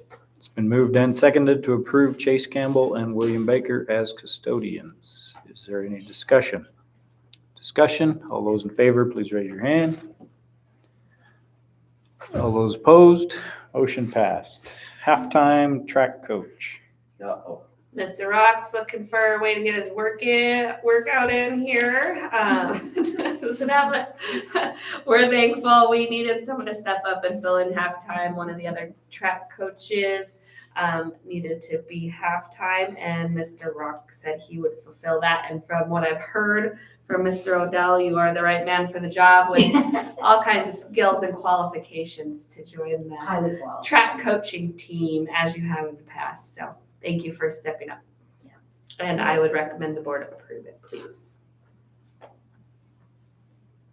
Oh, my time. Do I have to? This one hurt now. I move that we approve Brad Rock as the halftime track coach for the 22-23 school track season. Second. It's been moved and seconded to approve Brad Rock as halftime track coach for the 2022-2023 track season. Is there any discussion? Discussion? All those in favor, please raise your hand. All those opposed, motion passed. Got to admit, every time I read that where it says halftime track, all I can think is it says the general in the Beetle Bailey cartoon, General Half Track. Every time I read that, that was what came to my That's an old mind. one. That's an old one, Jason. All right, very good. Gave it all away right there. Can we call Brad that? Old half track, I like it. Sorry, I didn't mean to start that. Don't tell John Odell about it, we'll keep that to ourselves. Oh, no. May upset something emotional. All right. Policy review. Consideration of approval of updated and revised Townsend School District Policy Manual on second reading. So as you know, we have completed a thorough review and first reading of our district policies. I want to thank all the board members and Chris Goss from MTSBA for working through that process and putting the time and all the discussions into that occurring. Look forward to having our policies all online and easily accessible for staff and parents and all of us to operate under. So I would request that you approve the first reading Mr. Chairman, I would actually or second reading. Yeah. Sorry. would actually like to pass consideration on this until our April meeting. So we had what, 5, 6 policy review planning meetings where those constituted the first reading. We don't have a complete all of the policies are printed out that are available for public viewing at this meeting. During second reading, we could entertain motions to amend or different things like that. And in the interest of allowing our stakeholders, our kids, our parents, the time to review what it was, to come up with comments, suggestions, or, objections to that. I would actually like to have us post that out on our website, have if they can, at least perhaps have, the policies that were amended, updated, available for public viewing before we actually take a second reading vote on it. Okay, I could put the draft watermark on there. I think that would be fine. It isn't, Post. it's an issue of transparency. It's an issue of allowing our parents, our stakeholders, optimal opportunity to look at the review. I understand it may not be available through MTSBA as our to host that, but whether we have an electronic document that we post to our website, Mhm. or even if it takes up a couple of 3-ring binders, we print that out and make that available prior to our April meeting so that folks can review that and know the changes that are made or the changes that they, like I say, may want to object to or speak in support of and all that. So with that, Mr. Chairman, I would move that we pass consideration with some additional instruction to provide that document prior to the April board packet being sent out. Yeah, I think there's some way that we can make that Yeah. accessible. I think Joe can help me figure out how to get that big file up there somewhere. Yeah. Okay. Or, if it's just a link that MTSBA can provide to us that links them to wherever it might be Yeah, I don't think that it they've would be got that that complicated. posted. So I think it would just, like I say, again, be able to look at it in its totality, note the policies that were required, the table of contents that we had when we went through our review process that had all of the charts that talked about those that were required under statute, those are optional, those are procedural, and then, with the notation of the ones that we changed. It might take a little bit of work, and I'm happy to lean into that and help get that organized and situated, but I think that does our stakeholders, our constituents, the best service and letting them know what it is that we're actually going to be voting on from between first and second reading. Yeah, and I just want to once again say thank you for all of your time. The board committed, we had 3-hour meetings. They went from 5:30 to 8:30, sometimes 9 or so at night, about once a month over the last school year, 5 or 6. I don't know how many. There was at least 6. Yeah. 6 or so times. So we did literally read and dissect every policy and any changes and how they would impact students and families. So thank you for all your work. Absolutely. And I apologize that it comes up in the context of our meeting now, but not not having an opportunity to look at the document and kind of go through everything. I want to give it, I guess, maybe just to dedicate a little bit more time to it. So Understandable. I appreciate that. Joe and I can make that happen. Yeah, we just received the draft from MTSBA, I think just a week ago, so we haven't had, the opportunity to get that out there. And I agree with, what Mr. Olson has brought up, that we need to do that. So Agreed. I would agree with that. So. And I will put notice on there also that if someone needs a hard copy, that we can make one available for checkout or something Yeah. in that regard. I think that Have would be one nice. on the back table Sure. at the board meeting, yeah. If you have trouble sleeping at night, you can rent it out. You know what?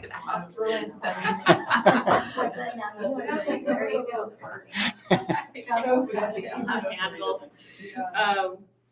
All right. Okay, we will move on then to a specific policy, policy 3510, student-sponsored student activities.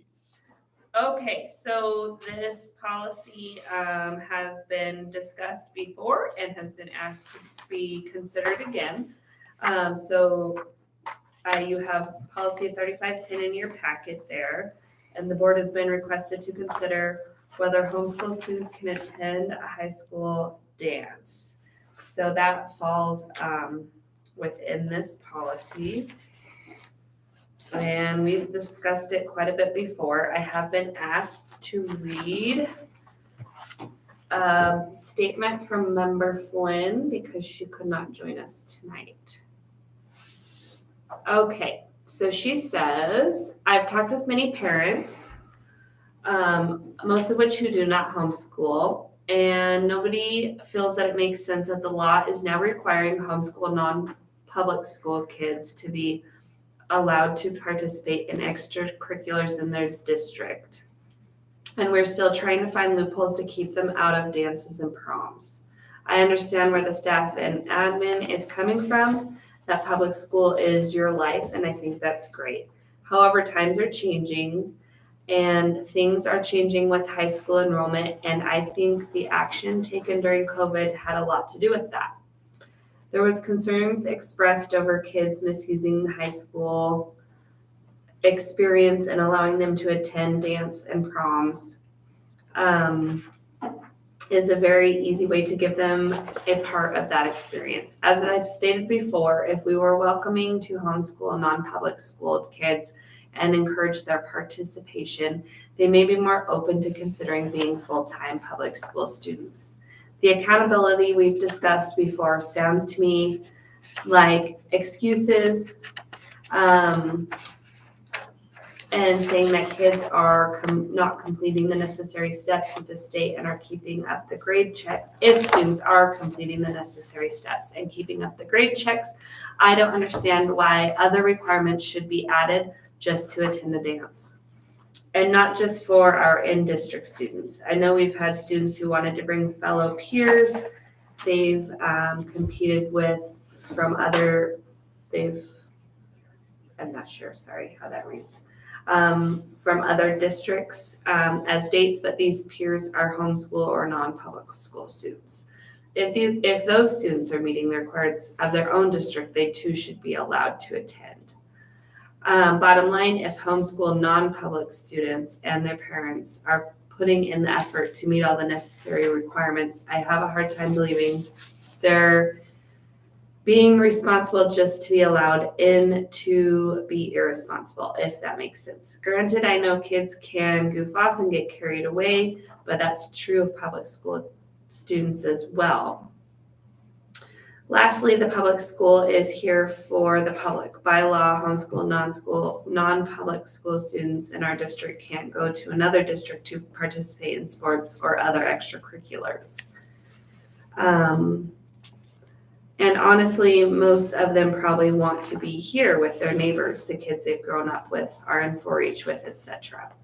Even if homeschool non-public school families aren't supporting the school with daily attendance, they're still supporting the school with their taxes. I realize there are a lot of details to be worked out, some probably done by trial and error, but for the time being, I'd like to see us let homeschool non-public schooled kids be allowed to participate in the extracurricular activities of dances, proms, and formals. I'm more than willing to be a chaperone for these events if that would alleviate the concerns of admitting homeschool non-public school kids to the dances with the out-of-district kids. Respectfully, Vanessa Flynn.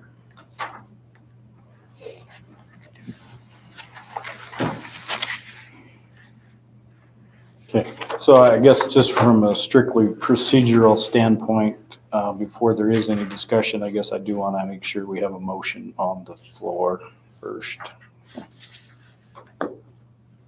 All right, we can talk about Mr. Chairman, I move that we approve policy 3510 as amended.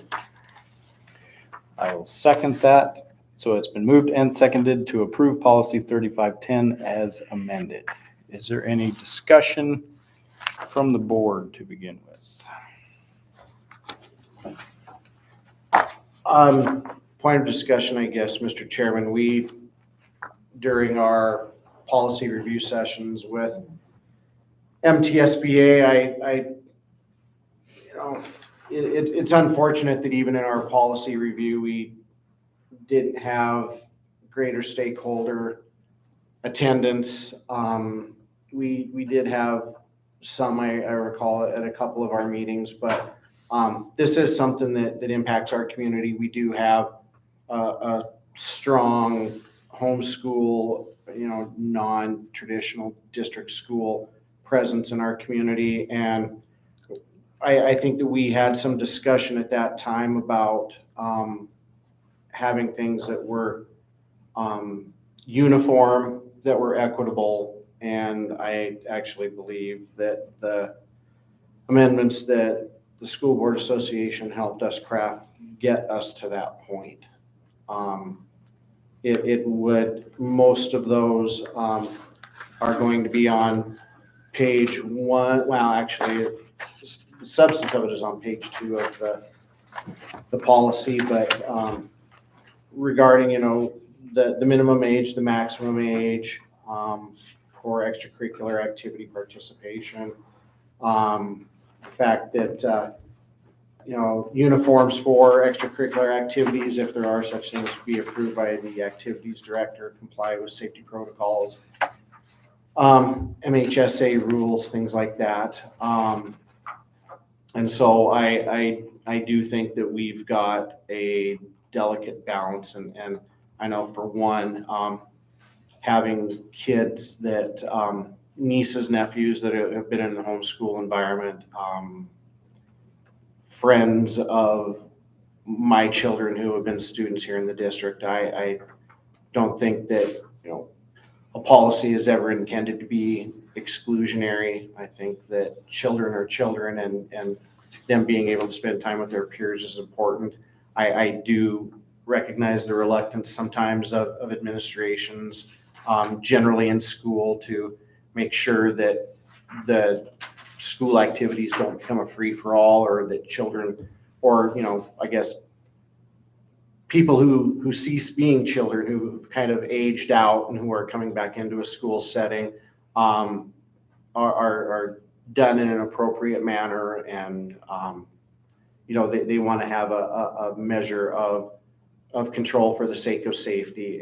But anyway, I do think that what we've attempted to address a very fine line and a balance, and something that we can use as a position to move forward as, the needs of our school children and needs of homeschool children, as they progress through the next couple of years. I think that this policy strikes the best balance. And I appreciate that. And I appreciate our work on that, because I appreciate the challenges that it can bring for administration. And like Mrs. Flynn indicated in her statement, if we can't be consistent, then, it doesn't bode very well for us. So I do think that this gets us in the best possible position. Thank you. Yeah, I would just add again that, we appreciated going through this with MTSBA, and I think oftentimes activities they all get grouped together, but according to the policy and the discussion we had with MTSBA is, school-sponsored activities, it is broken into different categories. There are student organizations, there are social events, there are extracurricular activities. And those are the things established and governed by MHSA. And, this policy does give us, the ability and the flexibility to, organize and orchestrate each one of these things separately. So I don't think it's necessarily accurate that they all get grouped together under the sports, which is oftentimes the way the conversation seems to go. And we know that, the legislature changed what has to happen with sports and that. I will still go back to my discussions earlier. I truly believe there needs to be some privileges for kids that attend school, public school, day in and day out. And I think both the students here and the administration, have made the effort and have earned that right that certain things should apply to the students that do come day in and day out. On the other side of that, the same thing I said earlier is I don't think we can hold a double standard. And if we're allowing guests of any kind, then that it needs to be, it's either got to be all or one. We allow guests to, the social events, or we don't. Because if we're going to allow some guests, that's where that line gets pretty fuzzy and blurred. And so I think, as discussed, I believe in middle school, the middle school parties or, social events, call it that. There's way less of them, but there's no opportunity for guests. It's just for kids. And so I think we do need to make that very clear at the high school setting as well. It's either just for the kids in good standing in the school, or if we're going to open it up to guests, then obviously we open it up to the homeschool kids as well. There should be no differentiation, in that light. So that, my comments, I guess I'll open it to the administration next. So I know in our last discussion, obviously some things kind of became pointed and were very personal. And, I just want to start, the statement that I have that, this isn't personal. My job is to advocate for the students and staff in our building at Townsend Schools. They're my number one priority, and that's what the job and capacity that I'm hired in and what I'm supposed to do. So, in general, as we have talked before, the main issue is an accountability issue.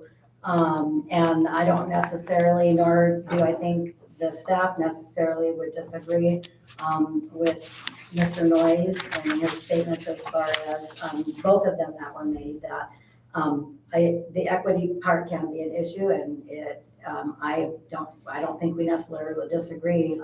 It's an all or nothing. Either we open it to having guests come, obviously with age restrictions and those sorts of things in place, but or we limit them to our students like we do in the junior high, where it's just our enrolled students, and I guess I would just want to kind of follow up on that and just reiterate and make sure, that to us, there's a difference between extracurricular and the school, be it just school activities. Extracurricular activities are just that, activities that are largely outside the regular day-to-day of the school.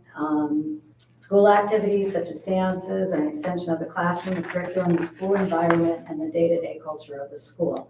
And I think that's an important point to make and reiterate. They're planned, facilitated, executed by our school staff, organizations, and clubs during the school day. They're also chaperoned and supervised by school staff, and yes, sometimes parents too, obviously, for some of those things. We love having all of those extra volunteers. Many hands make light work. They're an intricate part of our school culture.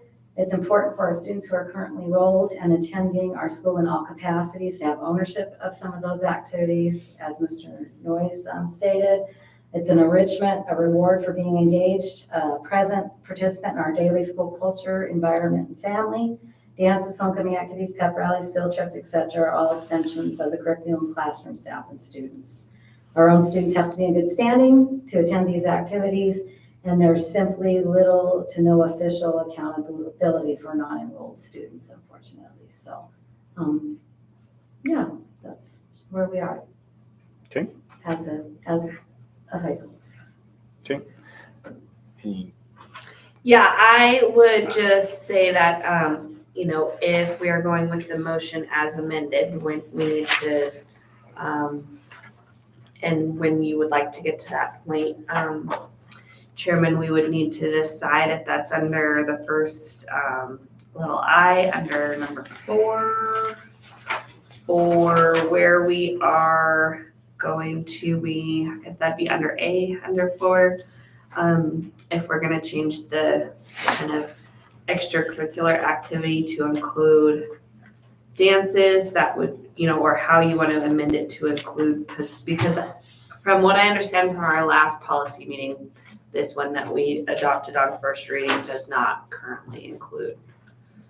Dances are covered under section 2, page 1, social events, and that is not amended.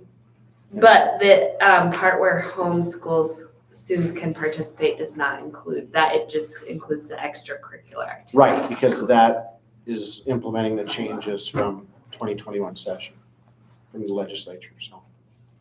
Right. This amended policy implements Right. statutory changes in 21 relative to extracurricular activities. That part, that statute did not actually address social events at school. Yeah, so the way that it's written now, only the sports, the extra, and it says only the extracurricular activities, which the definition of does not include the social events. If I remember the our counsel's definition correctly. Correct.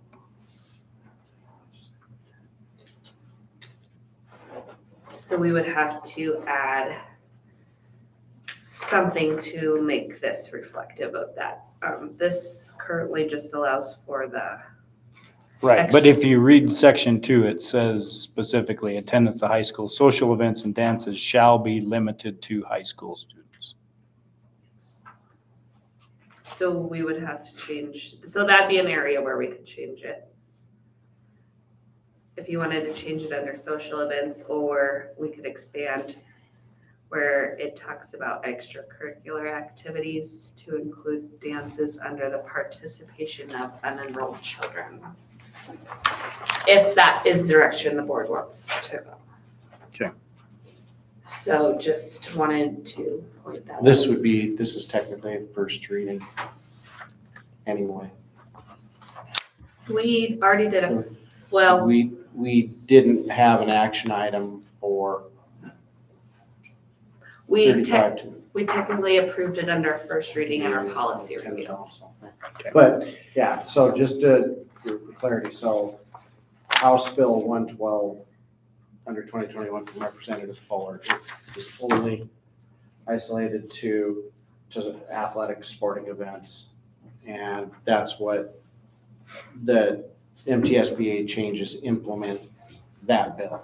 And So that's what this policy if reflects. we're looking at making an amendment to open up the attendance at, social events or dances, that would be covered under, that would, an amendment would need to be made as, section 2D under the policy on page 1. Okay. Okay. Very good. Is there any public comment? Please state your name. My name is Scott Kearns, that is SCOTKERNS. I'm a representative of the Montana legislature. Just want to come by and maybe hopefully explain and bring to light some of this issue dealing with this policy and the legislative intent behind that. What was mentioned is, and I'll just kind of go through this, Representative Fuller's bill is what was mentioned, specifically commented upon. But what is not talked about is SB 157 by Senator Heinbaugh, which is what actually changes the code for 20-5-112, which is the MCA that deals with participation in extracurricular activities. And as I sat on the education committee last session, I will tell you that the legislative intent of that is to include all extracurricular activities, to include school dances within that. So I don't know what kind of legal counsel you would have, but again, it always goes back to legislative intent. And that is what we really do focus on. So with that, I'm maybe it'd be better to just kind of give you an opportunity to ask some questions if you may have some, but that is where we're at. So hopefully I could be of service to you. Thanks so much. Thank you. Any other public comment?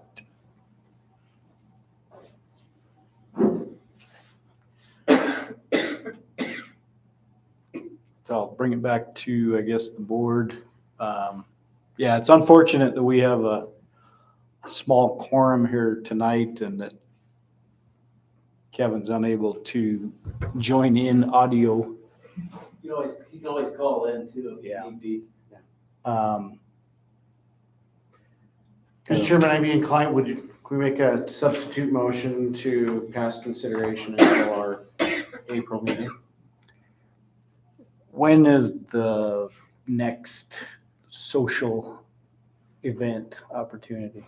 I think the one that's the main focus is prom, and it's April 29th. So it would So the end of April, last Saturday in April. With that, Representative Kurtz, thank you. I appreciate that And it was my additional information. understanding, if I just mentioned that Lance Melton, I think was going to be sending you guys a letter from Montana School Boards Association. I don't know if he actually got that letter, but I talked with Representative Dooling and myself and him. I've kind of, we've looked at all this, so.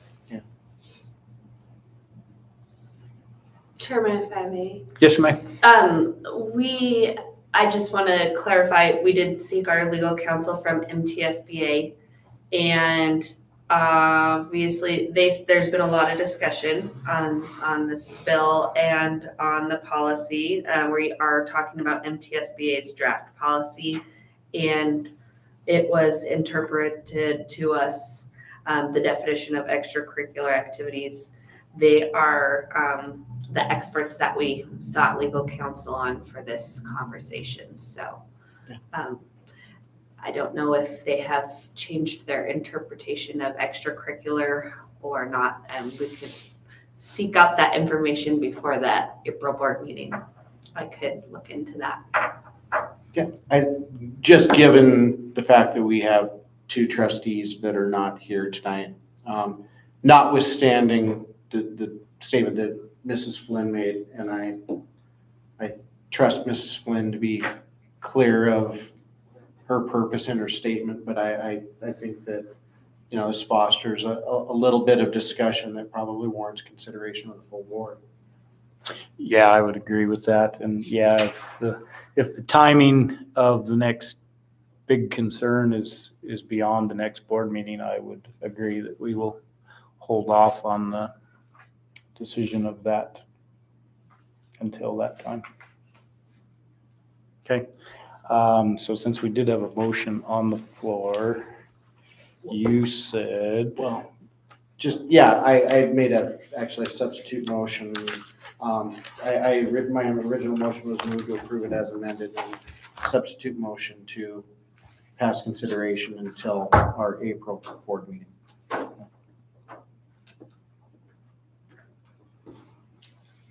okay, so we will consider consideration of that item on the April board meeting. Good. Okay. All right. Thank you for your time and appreciate your input. Thank you very much. All right, moving into the principal's reports. Mrs. Hartman. Okay, so first off, the 21st Century Grant, after lots of hours and lots of research that has been submitted. It's supposed, according to the online website, it's supposed to be approved sometime in May. So we'll see if we get that, which would start in the fall of 23, which is a 5-year grant. The ELO grant, you got a forwarded email. We did receive that ELO grant. We got $15,135 for spring and then $15,000 for our summer program. So part of the focus on it is reading and math. And so those will be parts that will make sure that's really incorporated in some of the lessons that we are completing in the after-school program as well as our summer camps. We've got a great crew of people already getting together for summer camps, and they've got some great ideas on some things they want to implement this year. So big thank you out to the Humanities of Montana. We had a speaker presenter come in, Mary Jane Bradbury. She came into our 5th grade and she talked to them about the life of Nancy Cooper Russell, who assisted Charles Russell in becoming the highest paid living artist. So a big thank you to them and presenting to our 5th graders. The American Legion came in on their yearly event where they present the 1st grade with their own little personal flags. And along with a couple of Lions members, with Lions and Legion, Lions presented the flags. The Legion went through how to fold the flag, what's the reasoning behind some of the things on the flag, just really gave them a historical piece. So big thank you to them for that. And then the Lions, we just received our new hearing machine. The Lions Club purchased a hearing machine for the school. It replaced our 40-year-old machine that probably hasn't been calibrated since the 80s. And it is part of our policies that we do a yearly vision and hearing test. So we have a brand new hearing machine now for that. And then the Lions Club, along with the White Sulphur Lions Club, purchased a vision machine as well. And so they are going to plan to come in and assist us with our yearly vision and hearing checkups that we hold each year. They're gonna also help us with our kindergarten roundup. So a huge thank you to our Lions group. And then we did apply to do the teacher residency program again for the 23-24 school year. Mrs. Gilligan, and we've had Ms. Goodman this year doing that. I've attended one, most of the stuff is separate, but Mrs. Gilligan and I did have one event together. And the speakers that they brought in has been phenomenal, and some of the direction it's helped drive some of our Mrs. Gilligan. She's told me that I'm gonna hold her to it, that she's not gonna retire for a couple more years because now she wants to see some things through. So I'm not sure her husband's gonna agree, but she's gonna try. But I have visited with Mrs. Lawson, and she's agreed to host a student teacher this next year. I just haven't heard back from the program, but they have asked us to take that on again. So excited to host them again. And then we've already spoke to Stephanie in regards to the Youth Connections magazine. And so when she gets that, I'll get the board and other admin a copy of that. And then we have parent-teacher conferences next Tuesday for K2. Don't forget. Next Tuesday. Very good, thank you. Any questions? Mr. Rock? It's getting to be that time for state testing. We've set our testing dates. In fact, we will do the science portion tomorrow and for the 8th grade in the middle school. And then at the end of April and the first week of May, we will do the other portions of that for each grade. And that's kind of a challenge we run into is that testing window, we kind of got to get our dates set, and we still haven't, at the time, I hadn't received spring sports schedules and all of those things. So, and those more than probably any other time of the year tend to change a lot due to weather and everything else. But that's where we tentatively have those planned. And we're getting everybody trained and all the things we need to do to make those official. And that will allow us plenty of time for makeup. And which leads me to the next part, some of our attendance issues. We've had some, those numbers at the bottom, you can see they just get a little higher each month. And I don't know, I think if you threw a few of the outliers out, our overall attendance is pretty good. We've had some extended illnesses and then a few other situations that have really caused those to come up. That's something I'm working on with some parents and trying to get some of that improved a little bit. The curriculum review that was mentioned when we talked about the committees earlier, I think that was really a beneficial thing. It had been a while since we talked about that, and it's kind of led to some good discussions with some staff on things that we need to make sure we're utilizing and things we're doing, and kind of the direction we're going in the classrooms and with instruction. And so that was a really beneficial meeting. And then I just wanted to report too that the use of the new construction is, when you do things, sometimes you have a hard time envisioning a little bit exactly how it's going to come into play. But we have been, in the middle school, the flex space that we have back by where my office is getting used a lot. And it's a wonderful space, the way it's set up. We're doing a lot of our interventions in that area. It's kind of removed and away from some of the other things, so you're not tying up the classroom, you're not much to interrupt down there, and it's been a really cool space to use. And then our STEM room, I won't call it a STEAM room because it just doesn't seem right. The STEM room is getting used a lot. Of course, as we work through science fair, and there was a lot of activity in there, but we've used it for, in fact, we'll use it tomorrow for our 8th grade play. It's just really turned into a great space where we have paras and teachers and everything else take students in there to do things. So it's, I'm happy to report that those two areas have been a very good investment, I believe. So kind of exciting to see how it's used and how the teachers have put those to use. So that's it. It's been a busy month, a lot going on as we turn the corner to spring. It's just one of our, April and May, things really ramp up because you're trying to end one year and still kind of make plans for the next year. And of course, with our strategic planning, still kind of trying to see what direction we'll go with a lot of different things, but April and May get pretty busy. So, but. Thank you. Ms. Severin. All right, so just wanted to extend a big congratulations to our high school basketball teams and junior high teams.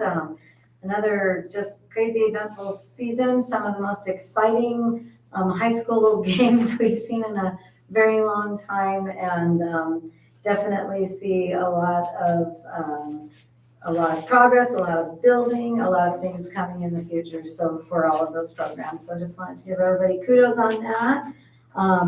And with that, obviously, as Brad alluded to, spring activities are underway. They started practicing for spring sports yesterday in the high school, and the junior high won't be far behind. So as you'll see from the, looking at the upcoming activities, as I told the high school staff, March Madness is upon us. So it's pretty much just craziness for the month of March and April, as everybody has talked about.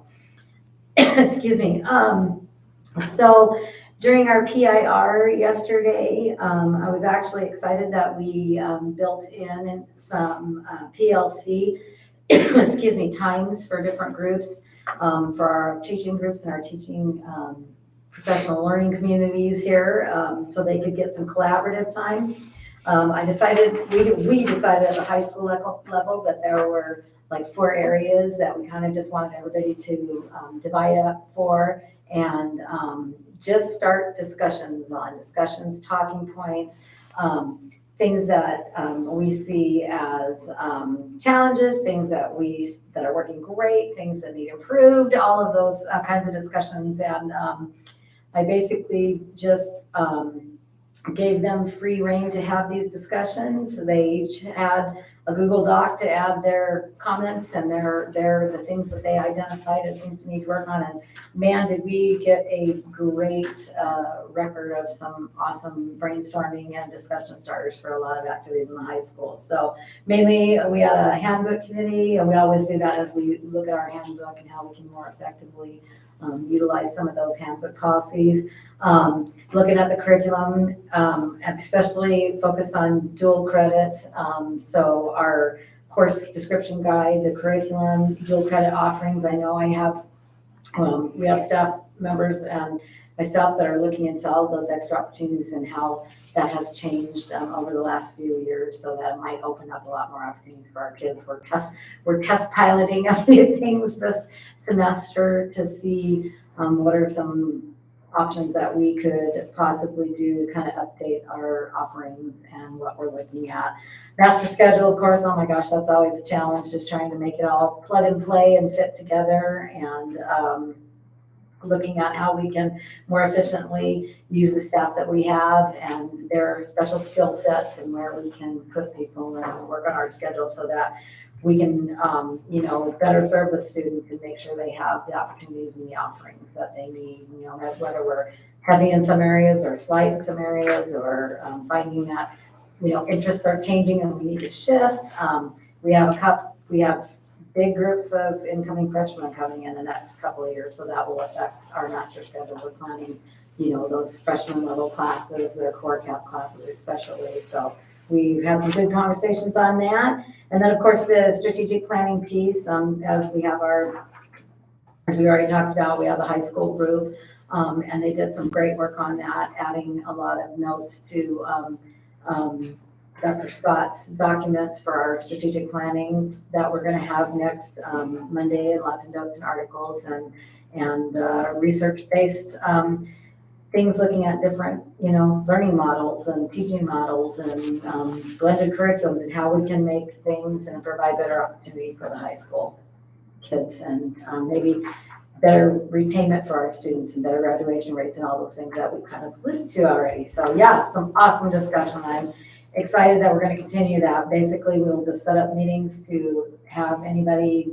who wants to join them smooth some of those things out and propose some updates and changes for what we'd like to do with high school this next year. I'm excited in my capacity as a school administrator, as a Montana board member. I serve as the president-elect and will be sliding into the president's position here soon. The big DC Advocacy Conference is in March, the 27th through the 30th, and as part of my responsibilities on the SAM board, that is a conference that I attend, and so as always, I appreciate the board's support for my being able to do that. It's an incredible professional development. This comes at the national level, obviously, and I'm part of a group of Montana principals, elementary and secondary. I think there's about 7 of us that go, and some of the SAM leadership to go. We have meetings scheduled with all of our our senators and representatives to actually meet them on Capitol Hill and participate in advocating for public education, which is an important endeavor. And I am honored to be able to serve in that capacity and work from that side of things too.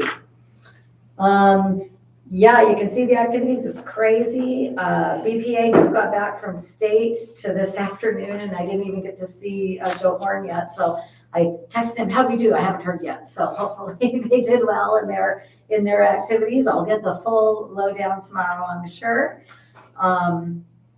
That, I think I have BPA stay on there twice. I missed it on there.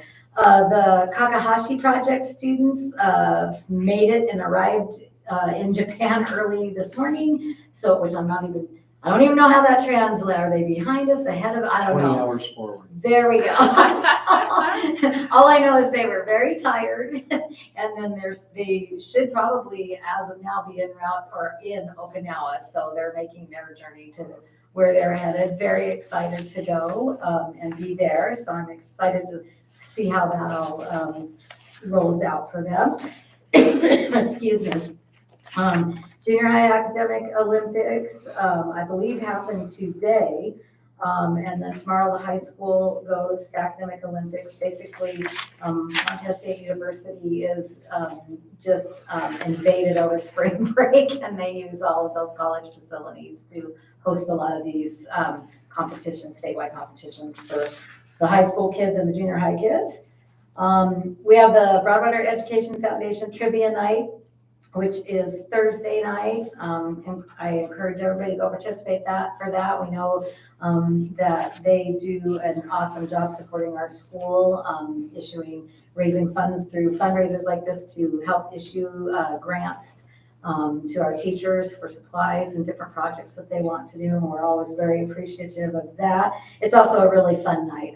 Some of the weirdest trivia I've ever seen in my life, but it's a lot of fun. So if you don't have a team, show up, and there's always spots open to jump in on a team. So, all of our like vocational areas are finishing their seasons as well here in the next few weeks. We have State FCCLA coming up in Bozeman, the 16th and the 17th.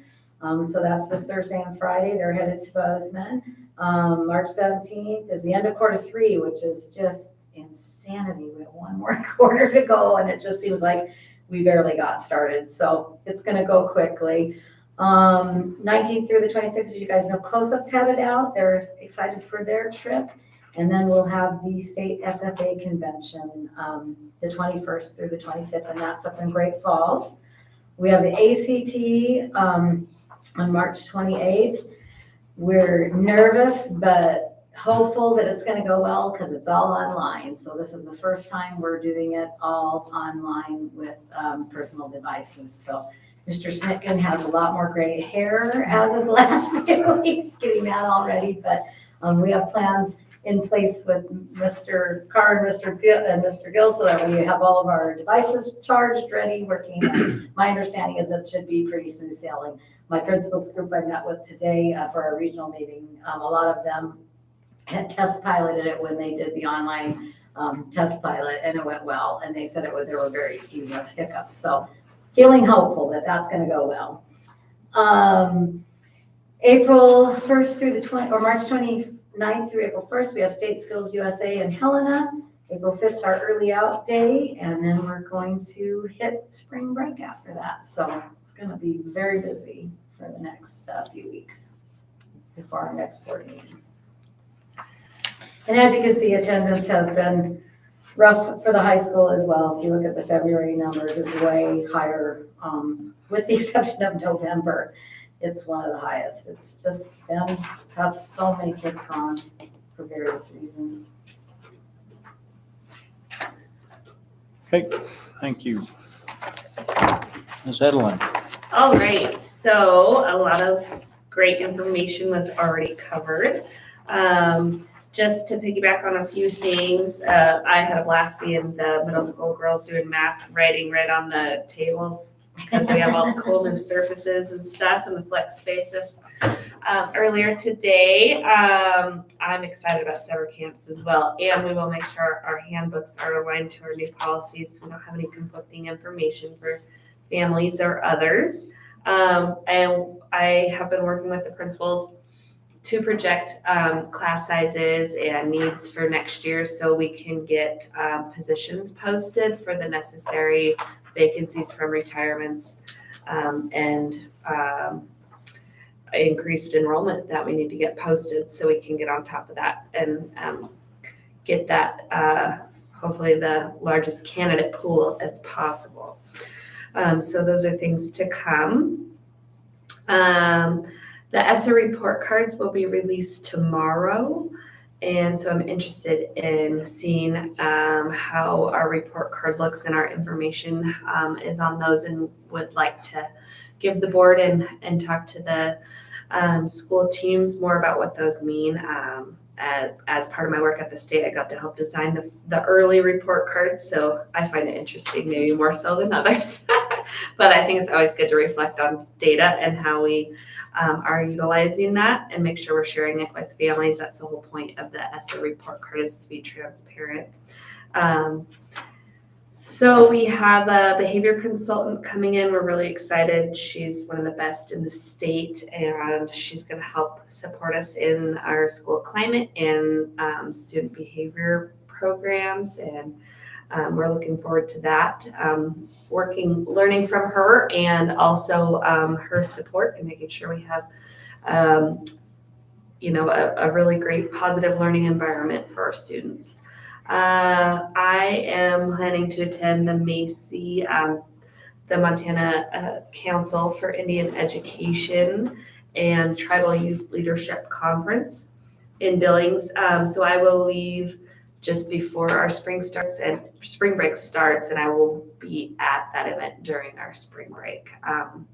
And so I'm really excited that I'm on the MACI board, but I also am excited that OPI leadership asked me to attend the Tribal Youth Leadership Conference, and I get to work with Donnie Wetzel and Mike Jetty and all those folks that are excellent in Indian education and bring back some good information for our district. And then I'm also hoping to make it to our state FFA, at least for a day. The kids are excited to perform, and I've got the opportunity to watch them practice the other day, and would like to get to see that.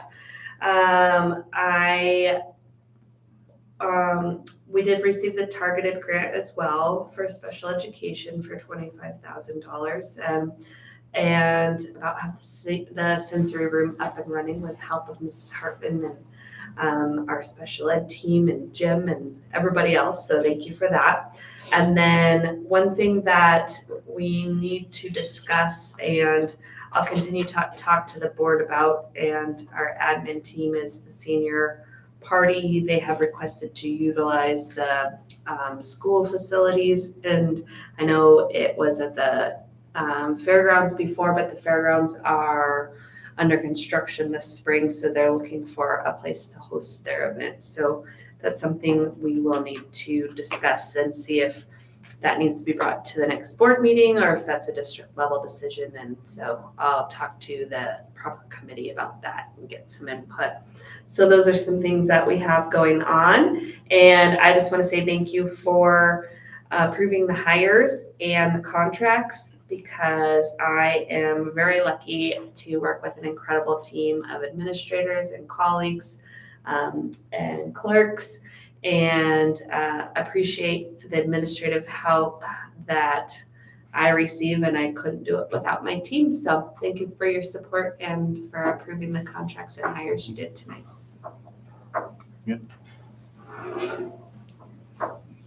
Anything else? Oh, man, where do we start? You can talk about whatever you want. Oh, yeah, there is that. Thank you, because I'm going home. Bye, Nancy. Bye, thank you. I'm going. No, Mr. Chairman, I think, just maybe as kind of like, for lack of a better term, kind of a cautionary tale, as we go into our April meeting. So we'll have obviously some kind of old business or some carryover business with our updated policies, and with this policy 3510 that we had the public comment on tonight. I think we do need to have some additional discussion with School Board Association on the term extracurricular activity. With all due respect to Representative Kearns, once the legislature's gone, legislative intent becomes an issue, a question of law that a judge decides. So for legislators to genuflect about what they meant 2 years ago doesn't really hold a whole lot of water. But he brings up a good point.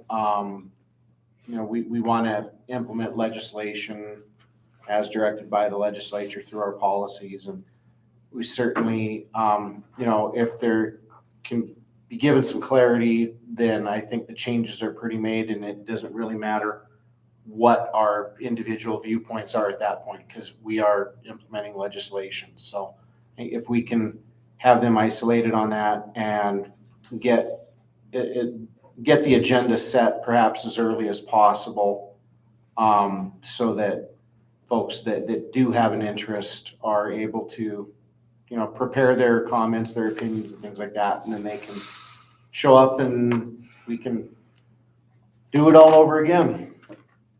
So that would be, I guess, my kind of parting shot as we leave tonight. Yes. No, Thank we you for a will- good meeting. We will look into that, definitely. So appreciate that. Thank you, Kevin. Thanks for joining on and helping Thank us you. get through here. Appreciate everybody's Thank you, time. Kevin. And I'll yes, give you a phone call. I've been strategic I've planning gotten to Monday talk to night. you lately. Thank you. Bring your friends, bring your relatives, no, the more, I think the discussion will go better and be more beneficial the more participants we have. So looking Yes. forward to it. Appreciate everyone's time. Meeting adjourned. Just in time for me to get to